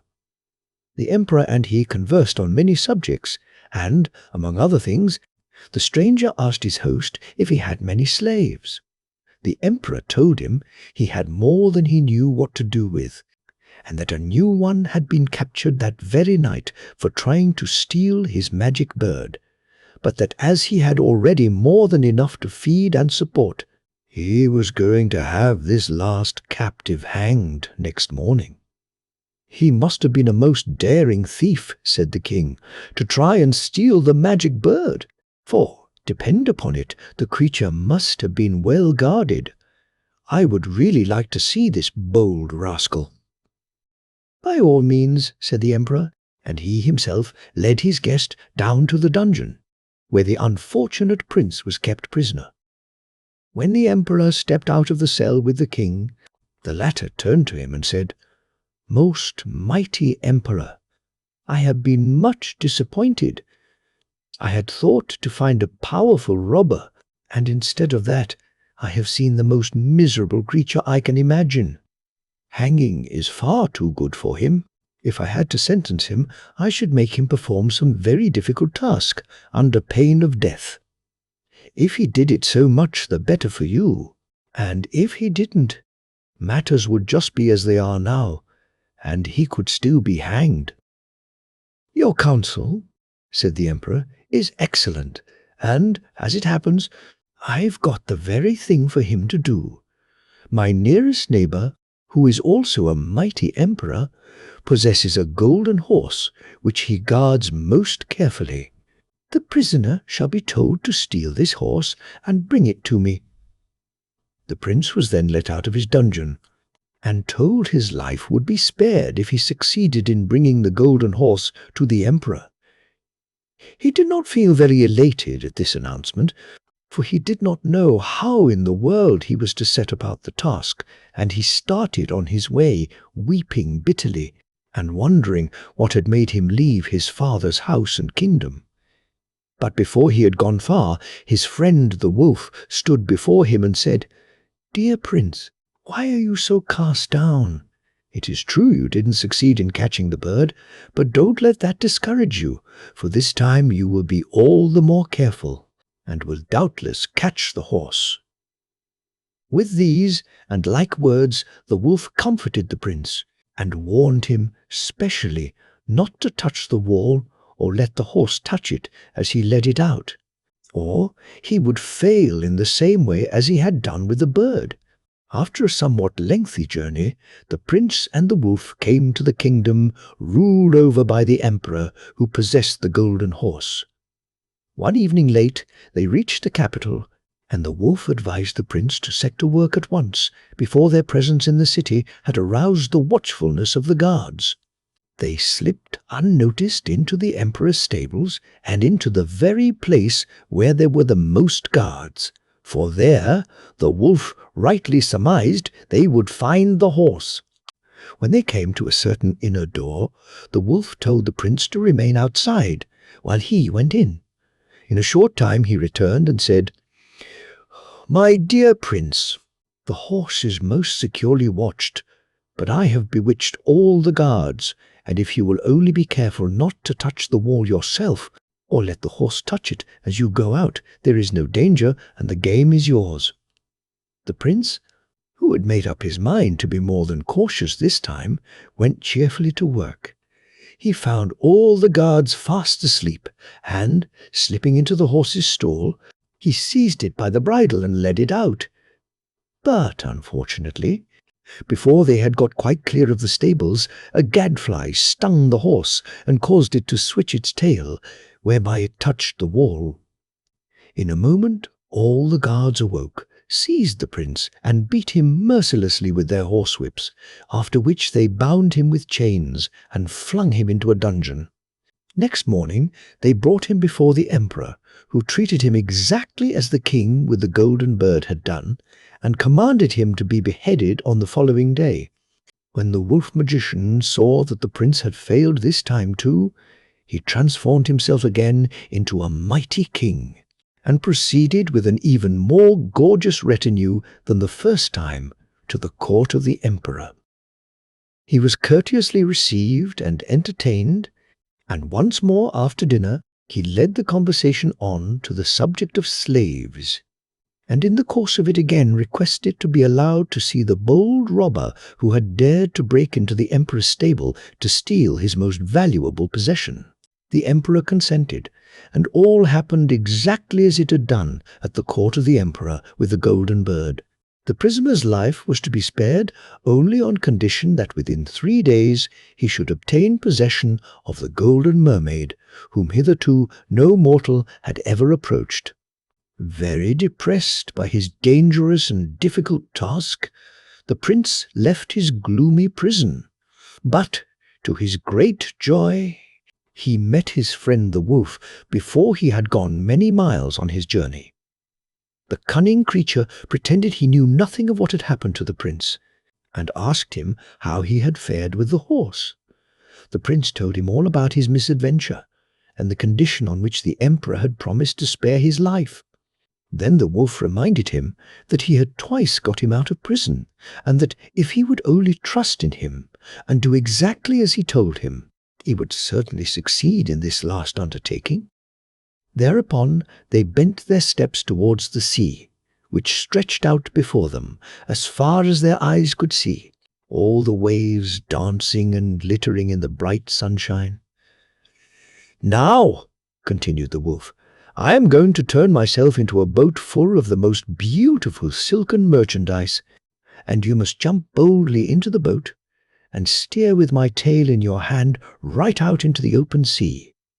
You will soon come upon the golden mermaid. Whatever you do, don't follow her if she calls you, but on the contrary, say to her, 'The buyer comes to the seller, not the seller to the buyer,' after which you must steer towards the land, and she will follow you, for she won't be able to resist the beautiful wares you have on board your ship." The prince promised faithfully to do all he had been told, whereupon the wolf changed himself into a ship full of most exquisite silks, of every shade and colour imaginable. The astonished prince stepped into the boat, and, holding the wolf's tail in his hand, he steered boldly out into the open sea, where the sun was gilding the blue waves with its golden rays. Soon he saw the golden mermaid swimming near the ship, beckoning and calling to him to follow her, but, mindful of the wolf's warning, he told her in a loud voice that if she wished to buy anything, she must come to him. With these words, he turned his magic ship round and steered back towards the land. The mermaid called out to him to stand still, but he refused to listen to her, and never paused till he reached the sand of the shore. Here he stopped, and waited for the mermaid, who had swum after him. When she drew near the boat, he saw that she was far more beautiful than any mortal he had ever beheld. She swam round the ship for some time, and then swung herself gracefully on board in order to examine the beautiful silken stuffs more closely. Then the prince seized her in his arms, and kissing her tenderly on the cheeks and lips, he told her she was his for ever. At the same moment the boat turned into a wolf again, which so terrified the mermaid that she clung to the prince for protection. So the golden mermaid was successfully caught, and she soon felt quite happy in her new life, when she saw she had nothing to fear, either from the prince or the wolf. She rode on the back of the latter, and the prince rode behind her. When they reached the country ruled over by the emperor with the golden horse, the prince jumped down and, helping the mermaid to alight, he led her before the emperor. At the sight of the beautiful mermaid and of the grim wolf, who stuck close to the prince this time, the guards all made respectful obeisance, and soon the three stood before his imperial majesty. When the emperor heard from the prince how he had gained possession of his fair prize, he at once recognized that he had been helped by some magic art, and on the spot gave up all claim to the beautiful mermaid. "Dear youth," he said, "forgive me for my shameful conduct to you, and, as a sign that you pardon me, accept the golden horse as a present. I acknowledge your power to be greater even than I can understand, for you have succeeded in gaining possession of the golden mermaid, whom hitherto no mortal has ever been able to approach." Then they all sat down to a huge feast, and the prince had to relate his adventures all over again, to the wonder and astonishment of the whole company. But the prince was wearying now to return to his own kingdom, so as soon as the feast was over, he took farewell of the emperor and set out on his homeward way. He lifted the mermaid onto the golden horse and swung himself up behind her. And so they rode on merrily, with the wolf trotting behind, till they came to the country of the emperor with the golden bird. The renown of the prince and his adventure had gone before him, and the emperor sat on his throne, awaiting the arrival of the prince and his companions. When the three rode into the courtyard of the palace, they were surprised and delighted to find everything festively illuminated and decorated for their reception. When the prince and the golden mermaid, with the wolf behind them, mounted the steps of the palace, the emperor came forward to meet them and led them to the throne room. At the same moment, a servant appeared with the golden bird in its golden cage, and the emperor begged the prince to accept it with his love, and to forgive him the indignity he had suffered at his hands. Then the emperor bent low before the beautiful mermaid, and, offering her his arm, he led her into dinner, closely followed by the prince and her friend the wolf, the latter seating himself at table, not the least embarrassed that no one had invited him to do so. As soon as the sumptuous meal was over, the prince and his mermaid took leave of the emperor, and, seating themselves on the golden horse, continued their homeward journey. On the way, the wolf turned to the prince and said, "Dear friends, I must now bid you farewell, but I leave you under such happy circumstances that I cannot feel our parting to be a sad one."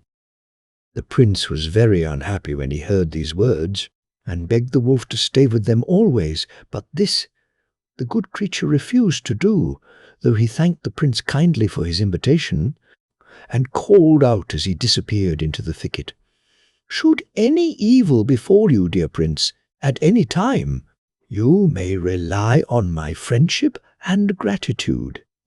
These were the wolf's parting words, and the prince could not restrain his tears when he saw his friend vanishing in the distance. But one glance at his beloved mermaid soon cheered him up again, and they continued on their journey merrily. The news of his son's adventures had already reached his father's court, and everyone was more than astonished at the success of the once despised prince.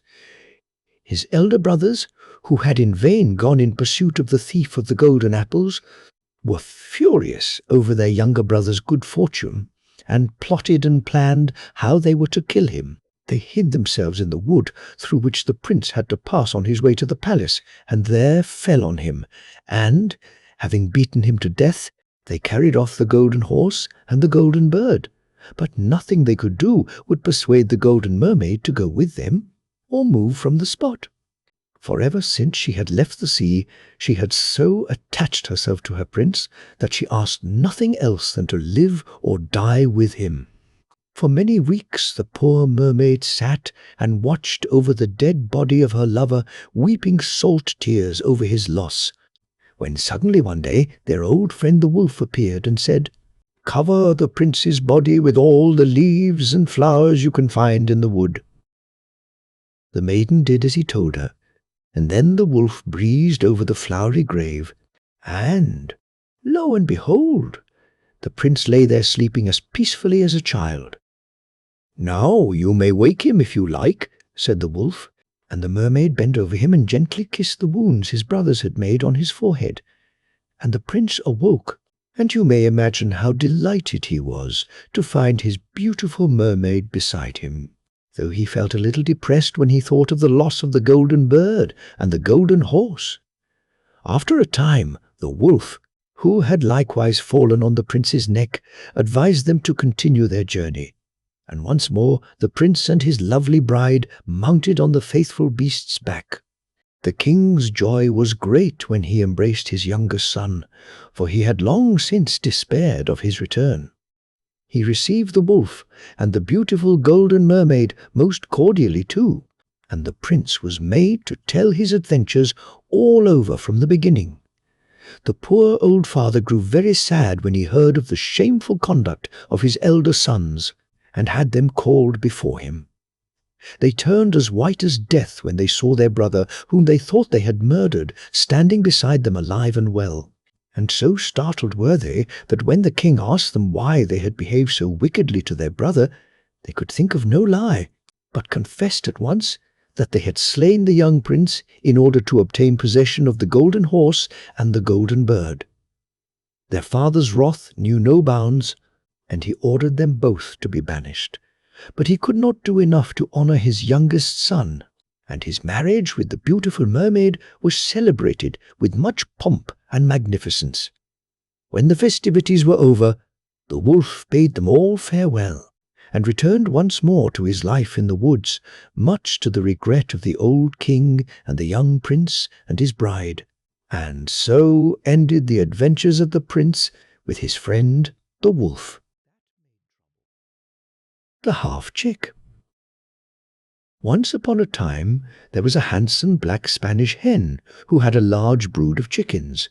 They were all fine, plump little birds, except the youngest, who was quite unlike his brothers and sisters. Indeed, he was such a strange, queer-looking creature that when he first chipped his shell, his mother could scarcely believe her eyes. He was so different from the 12 other fluffy, downy, soft little chicks who nestled under her wings. This one looked just as if he had been cut in two. He had only one leg and one wing and one eye, and he had half a head and half a beak. His mother shook her head sadly as she looked at him and said, "My youngest born is only a half-chick. He can never grow up a tall, handsome cock like his brothers. They will go out into the world and rule over poultry yards of their own. But this poor little fellow will always have to stay at home with his mother." And she called him Medio Polito, which is Spanish for half-chick. Now, though Medio Polito was such an odd, helpless-looking little thing, his mother soon found that he was not at all willing to remain under her wing and protection. Indeed, in character, he was as unlike his brothers and sisters as he was in appearance. They were good, obedient chickens, and when the old hen chicked after them, they chirped and ran back to her side. But Medio Polito had a roving spirit in spite of his one leg, and when his mother called to him to return to the coop, he pretended that he could not hear because he had only one ear. When she took the whole family out for a walk in the fields, Medio Polito would hop away by himself and hide among the Indian corn. Many an anxious minute his brothers and sisters had looking for him, while his mother ran to and fro, cackling in fear and dismay. As he grew older, he became more self-willed and disobedient, and his manner to his mother was often very rude, and his temper to the other chickens very disagreeable. One day he had been out for a longer expedition than usual in the fields.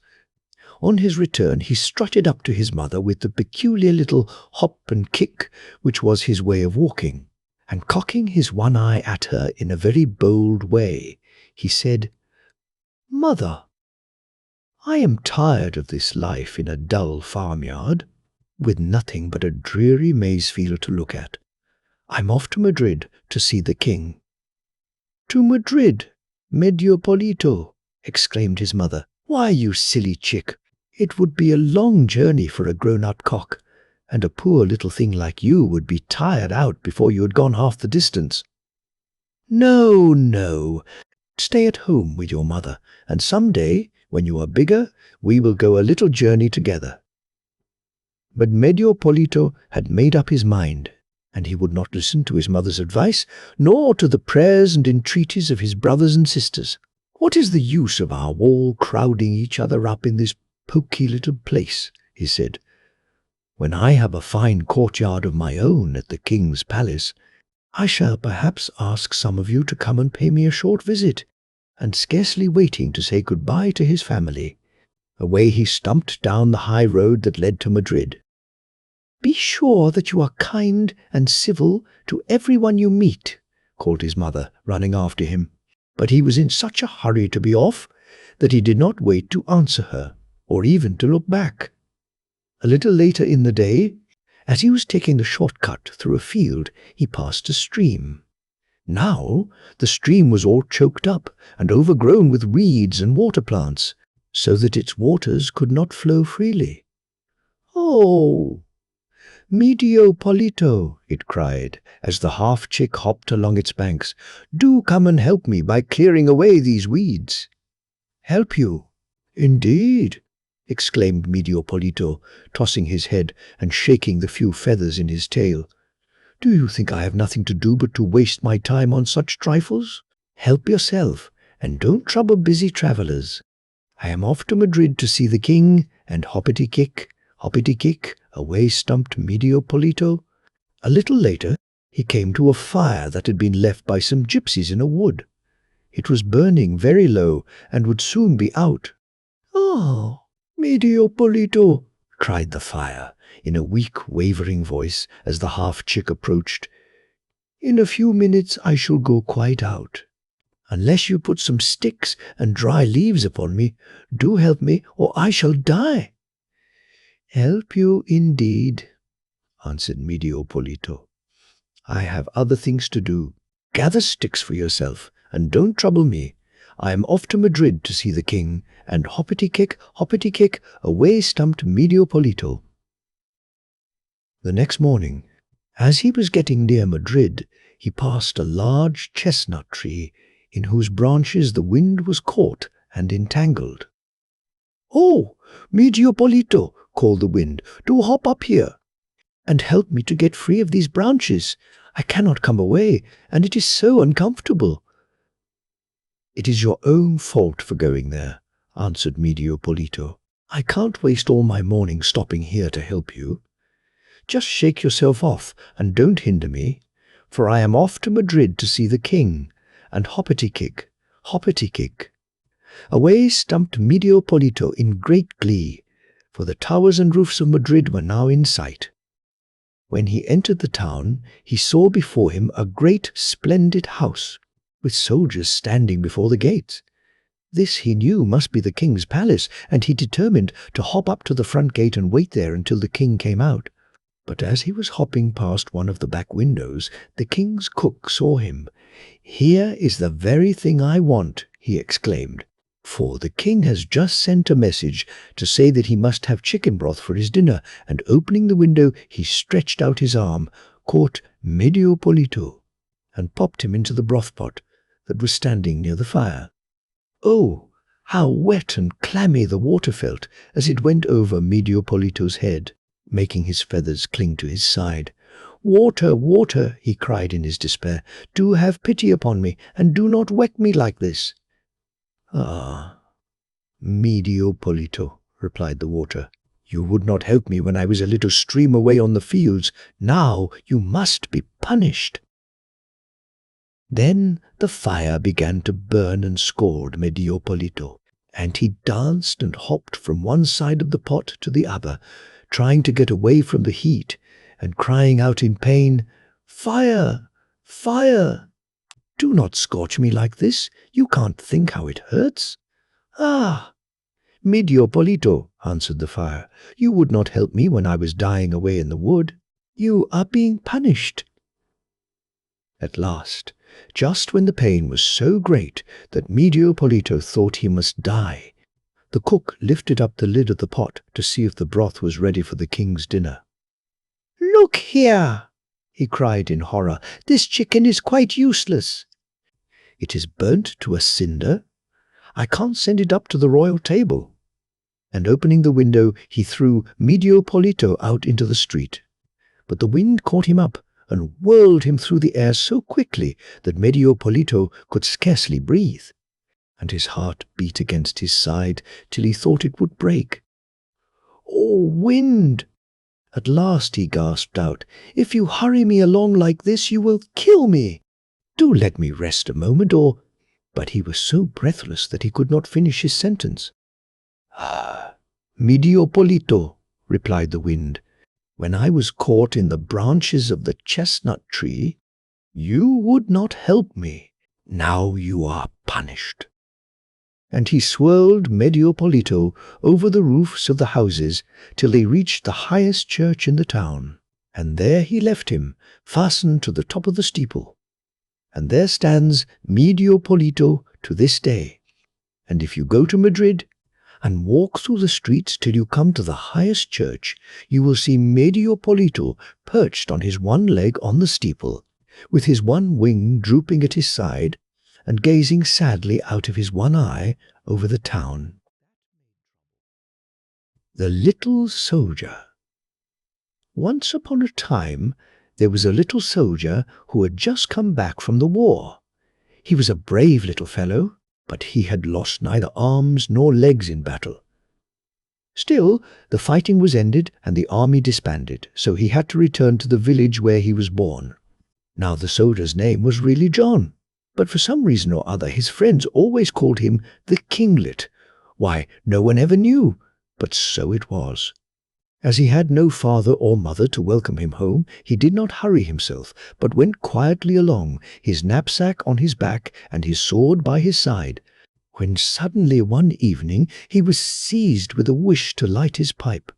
He felt for his matchbox to strike a light, but to his great disgust he found he had lost it.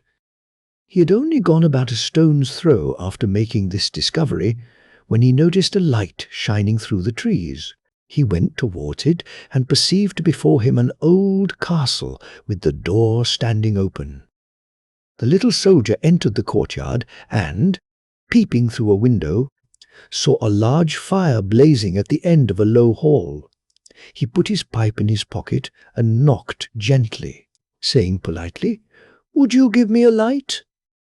But he got no answer. After waiting for a moment, John knocked again, this time more loudly. There was still no reply. He raised the latch and entered.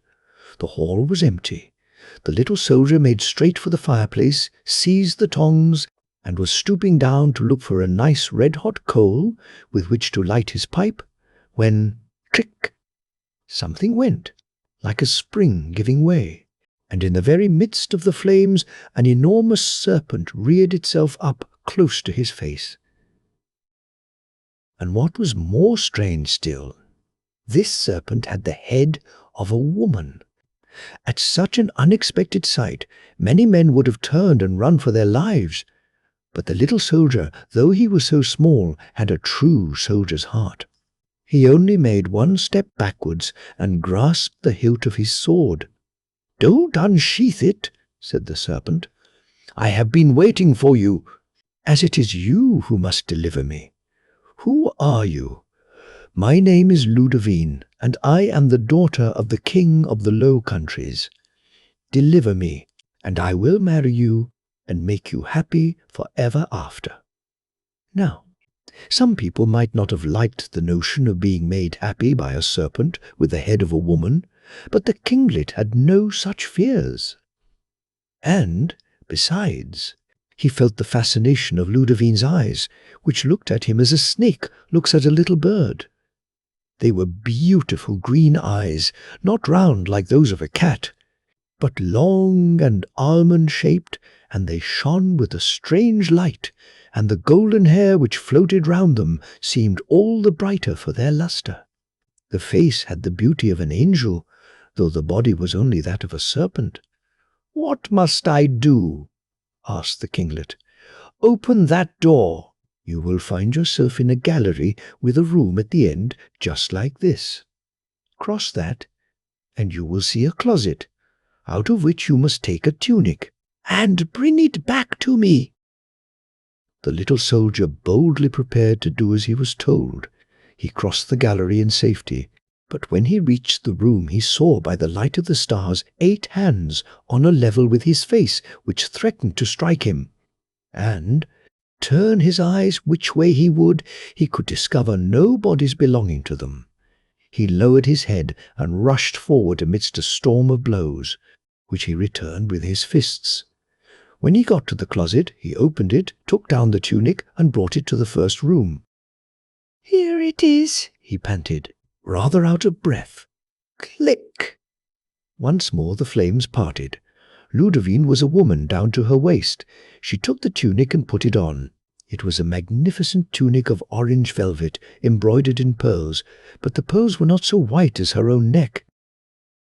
"That is not all," she said. "Go to the gallery. Take the staircase, which is on the left, and in the second room on the first story you will find another closet with my skirt. Bring this to me." The kinglet did as he was told, but in entering the room he saw, instead of merely hands, 8 arms, each holding an enormous stick. He instantly unsheathed his sword and cut his way through with such vigor that he hardly received a scratch. He brought back the skirt, which was made of silk as blue as the skies of Spain. "Here it is," said John, as the serpent appeared. She was now a woman as far as her knees. "I only want my shoes and stockings now," she said. "Go and get them from the closet, which is on the second story." The little soldier departed, and found himself in the presence of 8 goblins armed with hammers, and flames darting from their eyes. This time he stopped short at the threshold. "My sword is no use," he thought to himself. "These wretches will break it like glass, and if I can't think of anything else, I am a dead man." At this moment his eyes fell on the door, which was made of oak, thick and heavy. He wrenched it off its hinges and held it over his head, and then went straight at the goblins, whom he crushed beneath it. After that he took the shoes and stockings out of the closet and brought them to Ludovine, who, directly she had put them on, became a woman all over. When she was quite dressed in her white silk stockings and little blue slippers dotted over with carbuncles, she said to her deliverer, "Now you must go away, and never come back here, whatever happens. Here is a purse with 200 ducats. Sleep tonight at the inn, which is at the edge of the wood, and awake early in the morning, for at 9 o'clock I shall pass the door, and shall take you up in my carriage." "Why shouldn't we go now?" asked the little soldier. "Because the time has not yet come," said the princess. "But first you may drink my health in this glass of wine." And as she spoke, she filled a crystal goblet with a liquid that looked like melted gold. John drank, then lit his pipe and went out. When he arrived at the inn, he ordered supper, but no sooner had he sat down to eat it than he felt that he was going sound asleep. "I must be more tired than I thought," he said to himself, and, after telling them to be sure to wake him next morning at 8 o'clock, he went to bed. All night long he slept like a dead man. At 8 o'clock they came to wake him, and at 1/2 and a quarter of an hour later. But it was no use, and at last they decided to leave him in peace. The clocks were striking 12 when John awoke. He sprang out of bed and, scarcely waiting to dress himself, hastened to ask if anyone had been to inquire for him. "There came a lovely princess," replied the landlady, "in a coach of gold. She left you this bouquet, and a message to say that she would pass this way tomorrow morning at 8 o'clock. The little soldier cursed his sleep, but tried to console himself by looking at his bouquet, which was of immortelles. "It is the flower of remembrance," thought he, forgetting that it is also the flower of the dead. When the night came, he slept with one eye open and jumped up 20 times an hour. When the birds began to sing, he could lie still no longer, and climbed out of his window into the branches of one of the great lime trees that stood before the door. There he sat, dreamily gazing at his bouquet, till he ended by going fast asleep. Once asleep, nothing was able to wake him, neither the brightness of the sun, nor the songs of the birds, nor the noise of Ludovine's golden coach, nor the cries of the landlady who sought him in every place she could think of. As the clock struck 12, he woke, and his heart sank as he came down out of his tree and saw them laying the table for dinner. "Did the princess come?" he asked. "Yes, indeed, she did. She left this flower-coloured scarf for you, said she would pass by tomorrow at 7 o'clock, but it would be the last time." "I must have been bewitched," thought the little soldier. Then he took the scarf, which had a strange kind of scent, and tied it round his left arm, thinking all the while that the best way to keep awake was not to go to bed at all. So he paid his bill and bought a horse with the money that remained, and when the evening came he mounted his horse and stood in front of the inn door, determined to stay there all night. Every now and then he stooped to smell the sweet perfume of the scarf round his arm, and gradually he smelt it so often that at last his head sank onto the horse's neck, and he and his horse snored in company. When the princes arrived, they shook him and beat him and screamed at him, but it was all no good. Neither man nor horse woke till the coach was seen vanishing away in the distance. Then John put spurs to his horse, calling with all his might, "Stop, stop!" But the coach drove on as before, and though the little soldier rode after it for a day and a night, he never got one step nearer. Thus they left many villages and towns behind them, till they came to the sea itself. Here John thought that at last the coach must stop, but, wonder of wonders, it went straight on, and rolled over the water as easily as it had done over the land. John's horse, which had carried him so well, sank down from fatigue, and the little soldier sat sadly on the shore, watching the coach which was fast disappearing on the horizon. However, he soon plucked up his spirits again, and walked along the beach to try and find a boat in which he could sail after the princess. But no boat was there, and at last, tired and hungry, he sat down to rest on the steps of a fisherman's hut. In the hut was a young girl who was mending a net. She invited John to come in, and set before him some wine and fried fish, and John ate and drank and felt comforted, and he told his adventures to the little fisher girl. But though she was very pretty, with a skin as white as a gull's breast, for which her neighbours gave her the name of the seagull, he did not think about her at all, for he was dreaming of the green eyes of the princess. When he had finished his tale, she was filled with pity and said, "Last week, when I was fishing, my net suddenly grew very heavy, and when I drew it in I found a great copper vase fastened with lead. I brought it home and placed it on the fire. When the lead had melted a little, I opened the vase with my knife and drew out a mantle of red cloth and a purse containing 50 crowns. That is the mantle covering my bed, and I have kept the money for my marriage portion. But take it and go to the nearest seaport, where you will find a ship sailing for the Low Countries, and when you become king, you will bring me back my 50 crowns.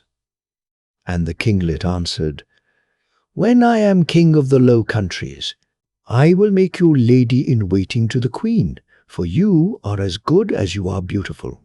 So farewell," said he. And as the seagull went back to her fishing, he rolled himself in the mantle and threw himself down on a heap of dried grass, thinking of the strange things that had befallen him, till he suddenly exclaimed, "Oh, how I wish I was in the capital of the Low Countries!" In one moment, the little soldier found himself standing before a splendid palace. He rubbed his eyes and pinched himself, and when he was quite sure he was not dreaming, he said to a man who was smoking his pipe before the door, "Where am I? Where are you? Can't you see? Before the king's palace, of course." "What king?" "Why, the king of the Low Countries," replied the man, laughing and supposing that he was mad. Was there ever anything so strange? But as John was an honest fellow, he was troubled at the thought that the seagull would think he had stolen her mantle and purse, and he began to wonder how he could restore them to her the soonest. Then he remembered that the mantle had some hidden charm that enabled the bearer to transport himself at will from place to place, and in order to make sure of this, he wished himself in the best inn of the town. In an instant he was there. Enchanted with this discovery, he ordered supper, and as it was too late to visit the king that night, he went to bed. The next day, when he got up, he saw that all the houses were wreathed with flowers and covered with flags, and all the church bells were ringing. The little soldier inquired the meaning of all this noise, and was told that the Princess Ludovine, the king's beautiful daughter, had been found, and was about to make her triumphal entry. "That will just suit me," thought the kinglet. "I will stand at the door and see if she knows me." He had scarcely time to dress himself when the golden coach of Ludovine went by. She had a crown of gold upon her head, and the king and queen sat by her side. By accident, her eyes fell upon the little soldier, and she grew pale and turned away her head. "Didn't she know me?" the little soldier asked himself. "Or was she angry because I missed our meetings?" And he followed the crowd till he got to the palace. When the royal party entered, he told the guards that it was he who had delivered the princess and wished to speak to the king. But the more he talked, the more they believed him mad and refused to let him pass. The little soldier was furious. He felt that he needed his pipe to calm him, and he entered a tavern and ordered a pint of beer. "It is this miserable soldier's helmet," said he to himself. "If I had only money enough, I could look as splendid as the lords of the court. But what is the good of thinking of that when I have only the remains of the seagull's 50 crowns? He took out his purse to see what was left, and he found that there were still 50 crowns. The seagull must have miscounted, thought he, and he paid for his beer. Then he counted his money again, and there were still 50 crowns. He took away 5 and counted a third time, but there were still 50. He emptied the purse altogether and then shut it. When he opened it, the 50 crowns were still there. Then a plan came into his head, and he determined to go at once to the court tailor and coach builder. He ordered the tailor to make him a mantle and vest of blue velvet embroidered with pearls, and the coach builder to make him a golden coach like the coach of the Princess Ludovine. If the tailor and the coach builder were quick, he promised to pay them double. A few days later, the little soldier was driven through the city in his coach, drawn by 6 white horses, and with 4 lackeys richly dressed standing behind. Inside sat John, clad in blue velvet, with a bouquet of immortelles in his hand and a scarf bound round his arm. He drove twice round the city, throwing money to the right and left, and the third time, as he passed under the palace windows, he saw Ludovine lift a corner of the curtain and peep out. The next day no one talked of anything but the rich lord who had distributed money as he drove along. The talk even reached the court, and the queen, who was very curious, had a great desire to see the wonderful prince. "Very well," said the king. "Let him be asked to come and play cards with me." This time the kinglet was not late for his appointment. The king sent for the cards, and they sat down to play. They had 6 games, and John always lost. The stake was 50 crowns, and each time he emptied his purse, which was full the next instant. The 6th time the king exclaimed, "It is amazing!" The queen cried, "It is astonishing!" The princess said, "It is bewildering." "Not so bewildering," replied the little soldier, "as your change into a serpent." "Hush!" interrupted the king, who did not like the subject. "I only spoke of it," said John, "because you see in me the man who delivered the princess from the goblins and whom she promised to marry." "Is that true?" asked the king of the princess. "Quite true," answered Ludovine. "But I told my deliverer to be ready to go with me when I pass by with my coach. I passed 3 times, but he slept so soundly that no one could wake him." "What is your name?" said the king, "and who are you?" "My name is John. I am a soldier, and my father is a boatman.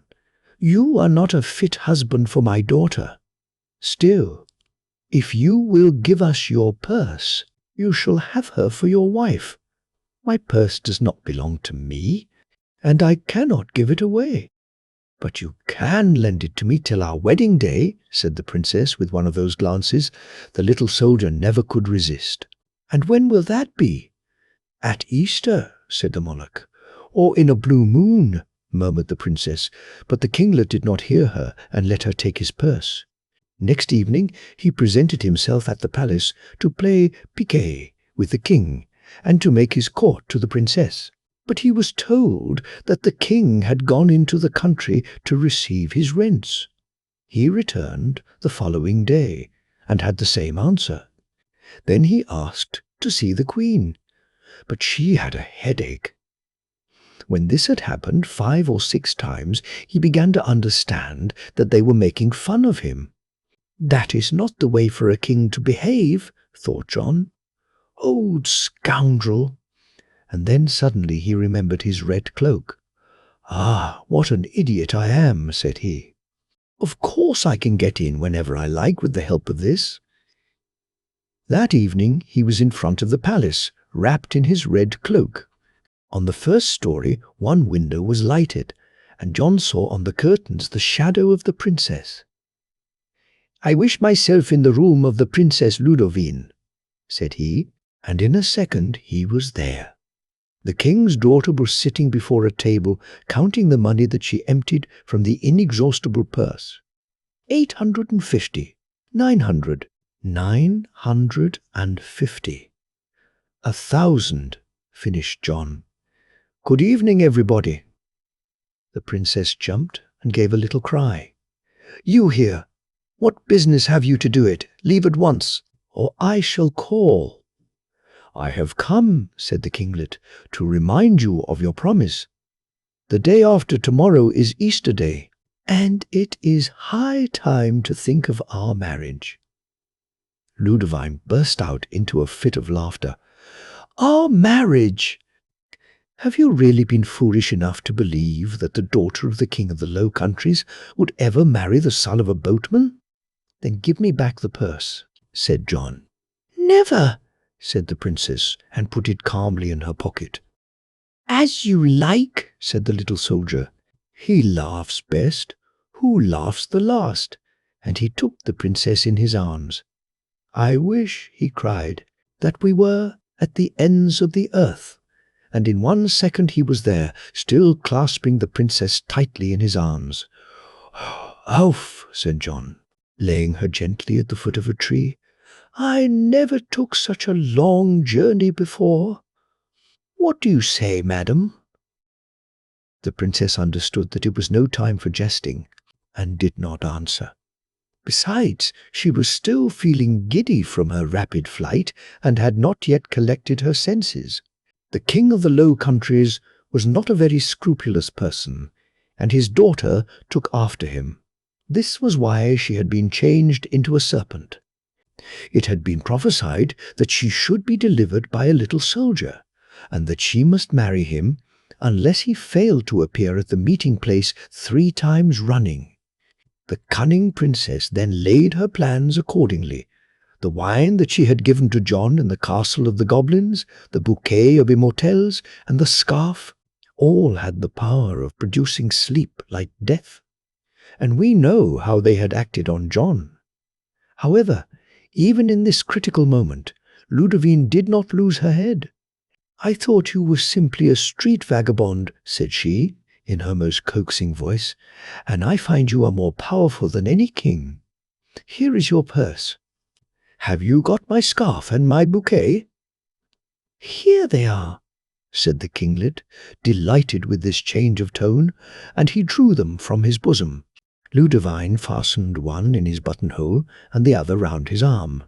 "Now," she said, "you are my lord and master, and I will marry you at your good pleasure." "You are kinder than I thought," said John, "and you shall never be unhappy, for I love you." "Then, my little husband, tell me how you managed to carry me so quickly to the ends of the world." The little soldier scratched his head. "Does she really mean to marry me?" he thought to himself, "or is she only trying to deceive me again?" But Ludovine repeated, "Won't you tell me? In such a tender voice he did not know how to resist her. After all, he said to himself, what does it matter, telling her the secret, as long as I don't give her the cloak? And he told her the virtue of the red mantle. Oh dear, how tired I am, sighed Ludovine. Don't you think we had better take a nap, and then we can talk over our plans? She stretched herself on the grass, and the kinglet did the same. He laid his head on his left arm, round which the scarf was tied, and was soon fast asleep. Ludovine was watching him out of one eye, and no sooner did she hear him snore than she unfastened the mantle, drew it gently from under him and wrapped it round her, took the purse from his pocket, and put it in hers, and said, I wish I was back in my own room. In another moment she was there. Who felt foolish but John when he awoke 24 hours after, and found himself without purse, without mantle, and without princess? He tore his hair, he beat his breast, he trampled on the bouquet, and tore the scarf of the traitress to atoms. Besides this, he was very hungry, and he had nothing to eat. He thought of all the wonderful things his grandmother had told him when he was a child, but none of them helped him now.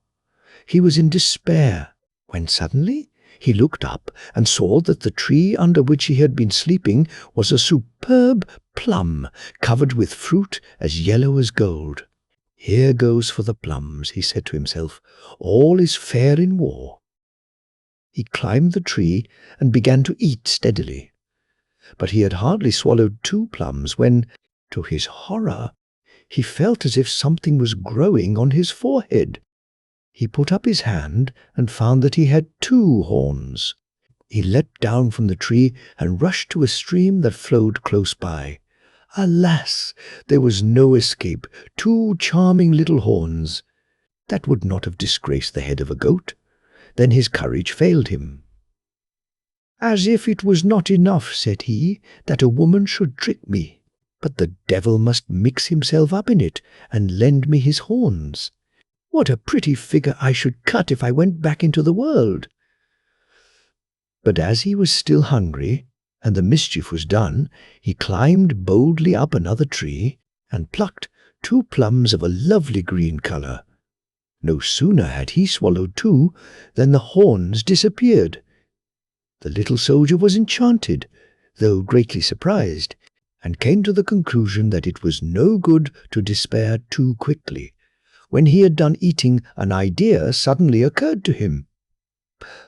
Perhaps, thought he, these pretty little plums may help me to recover my purse, my cloak, and my heart from the hands of this wicked princess. She has the eyes of a deer already. Let her have the horns of one. If I can manage to set her up with a pair, I will bet any money that I shall cease to want her for my wife. A horned maiden is by no means lovely to look at. So he plaited a basket out of the long willows, and placed in it carefully both sorts of plums. Then he walked bravely on for many days, having no food but the berries by the wayside, and was in great danger from wild beasts and savage men.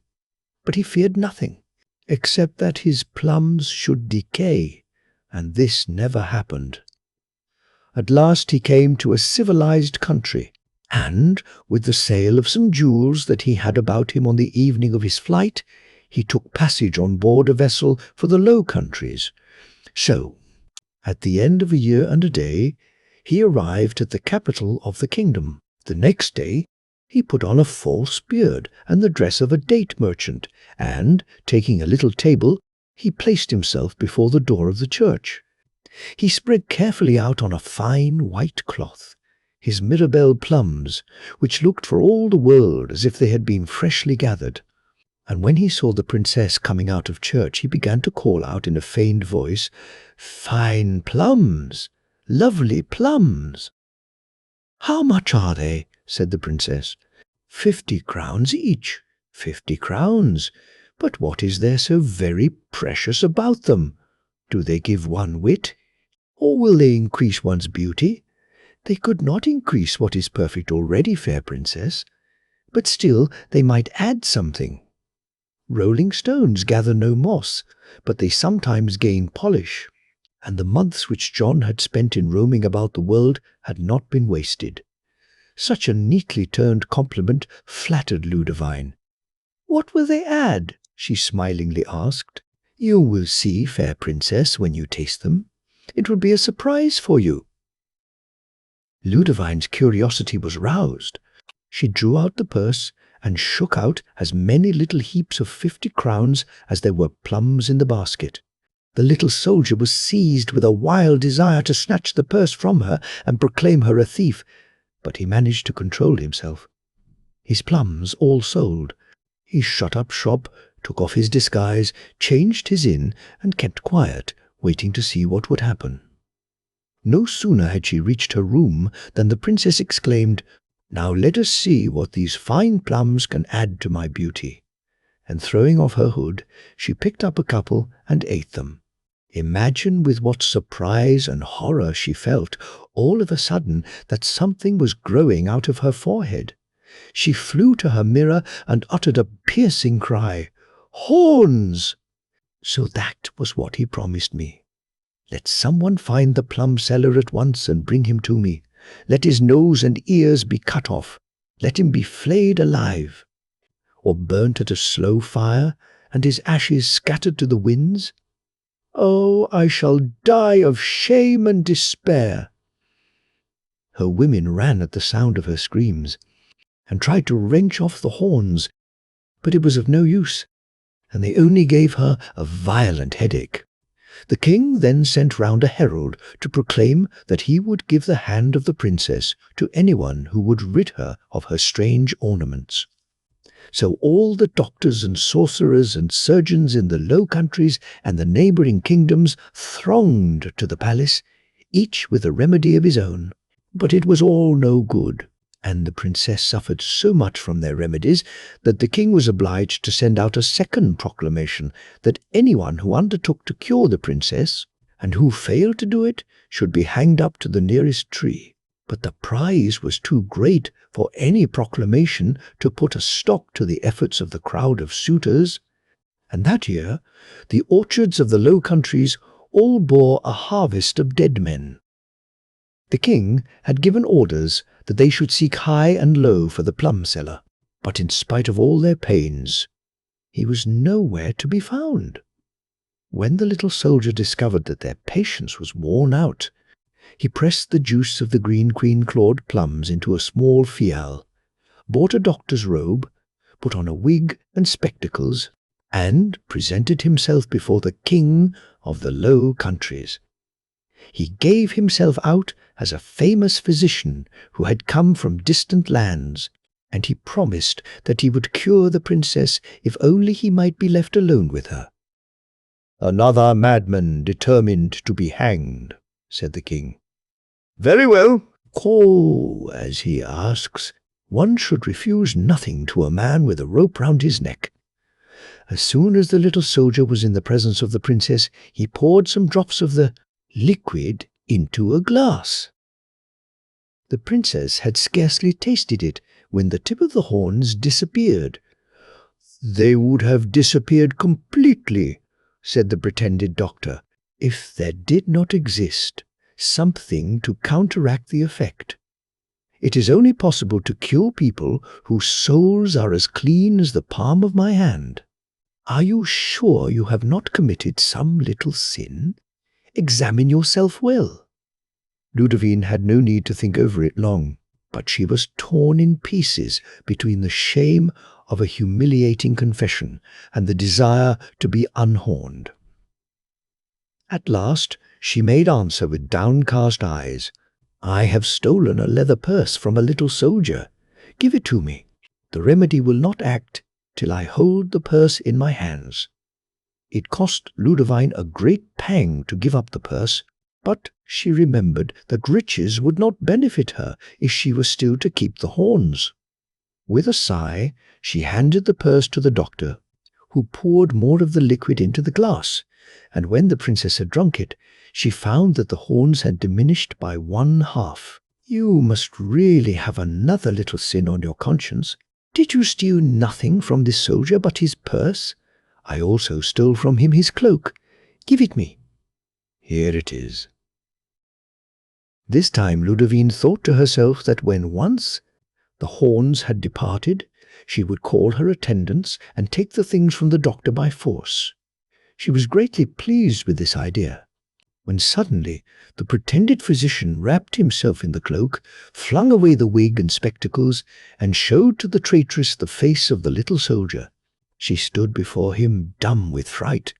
"I might," said John, "have left you horned to the end of your days, but I am a good fellow, and I once loved you, and besides, you are too like the devil to have any need of his horns."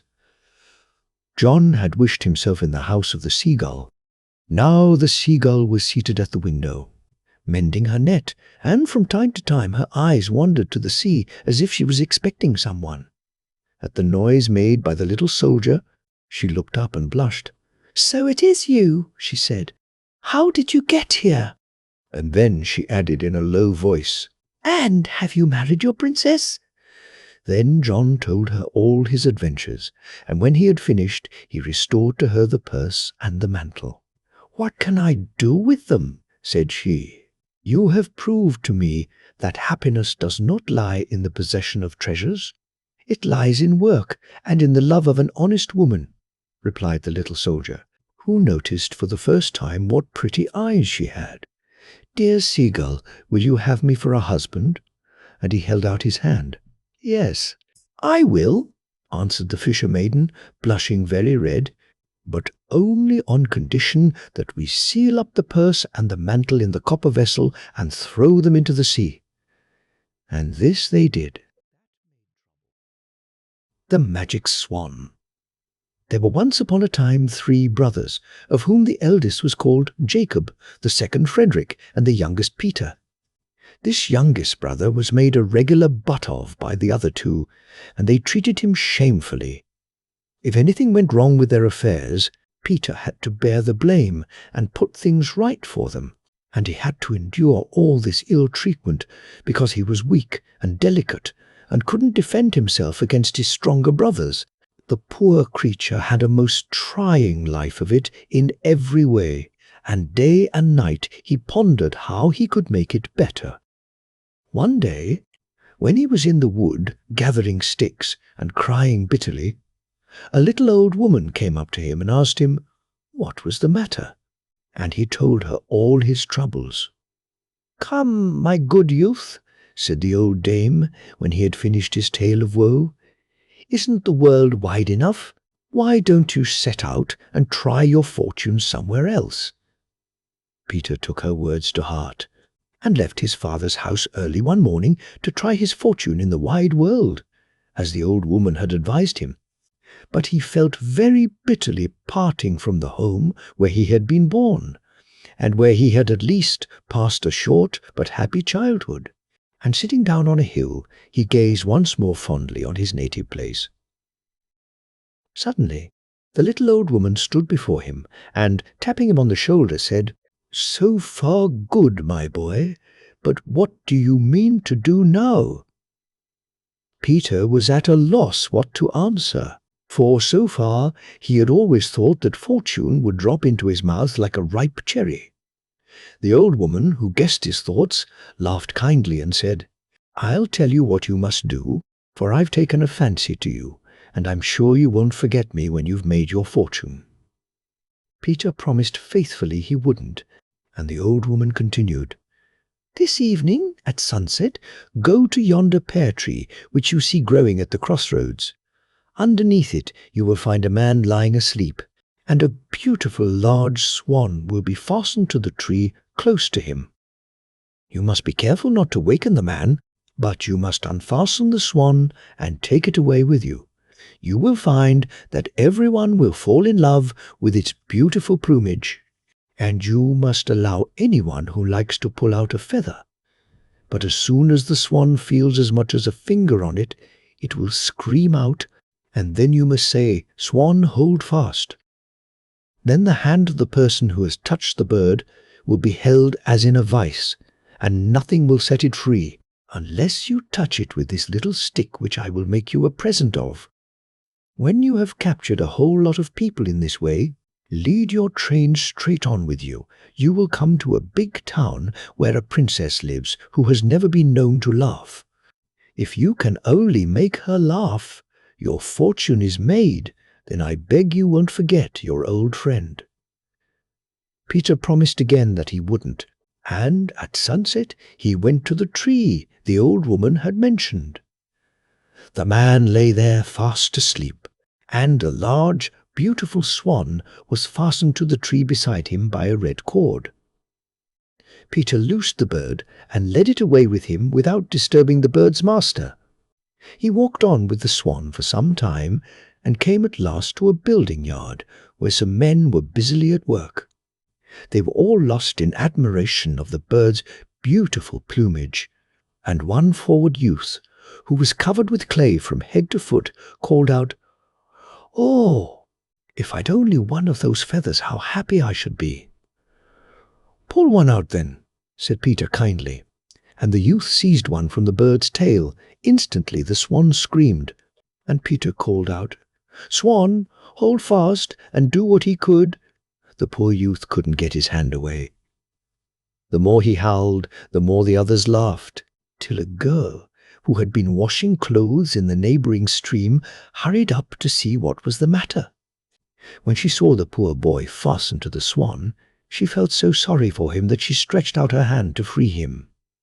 The bird screamed, "Swan!" "Hold fast!" called out Peter, and the girl was caught also. When Peter had gone on for a bit with his captives, they met a chimney sweep who laughed loudly over the extraordinary troupe and asked the girl what she was doing. "Oh, dearest John," replied the girl, "give me your hand and set me free from this cursed young man." "Most certainly I will, if that's all you want," replied the sweep, and gave the girl his hand. The bird screamed. "Swan, hold fast!" said Peter, and the black man was added to their number.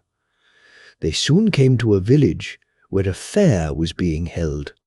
A travelling circus was giving a performance, and the clown was just doing his tricks. He opened his eyes wide with amazement when he saw the remarkable trio fastened onto the swan's tail. "Have you gone raving mad, Blackie?" he asked, as well as he could for laughing. "It's no laughing matter," the sweep replied. "This wench has got so tight hold of me that I feel as if I were glued to her. Do set me free like a good clown, and I'll do you a good turn some day." Without a moment's hesitation, the clown grasped the black outstretched hand. The bird screamed. "Swan, hold fast!" called out Peter, and the clown became the fourth of the party.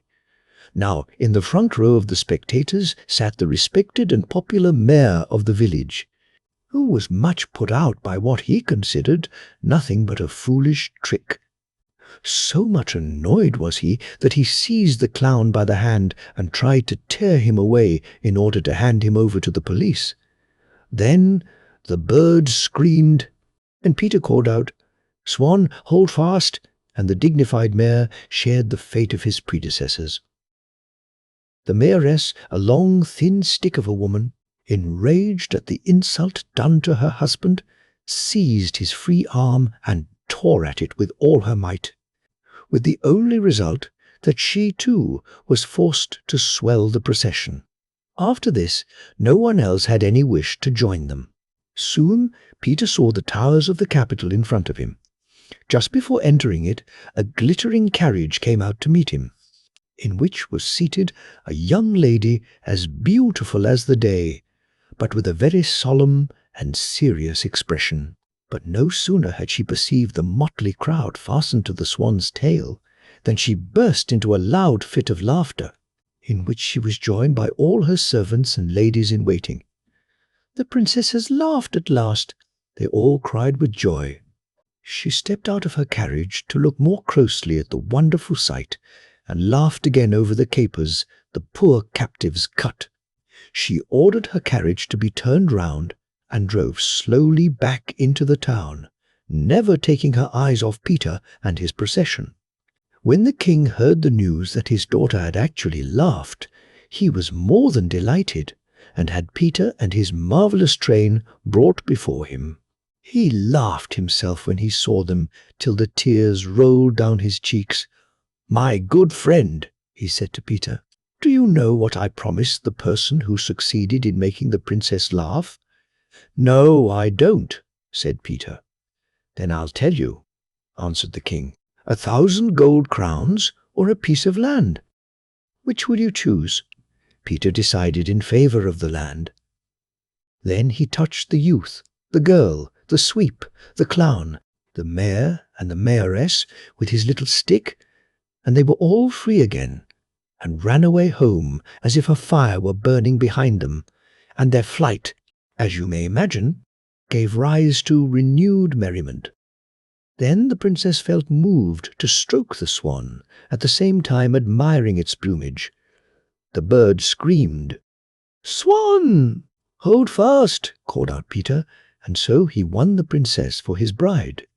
But the swan flew up into the air and vanished in the blue horizon. Peter now received a duchy as a present, and became a very great man indeed. But he did not forget the little old woman who had been the cause of all his good fortune, and appointed her as head housekeeper to him and his royal bride in their magnificent castle.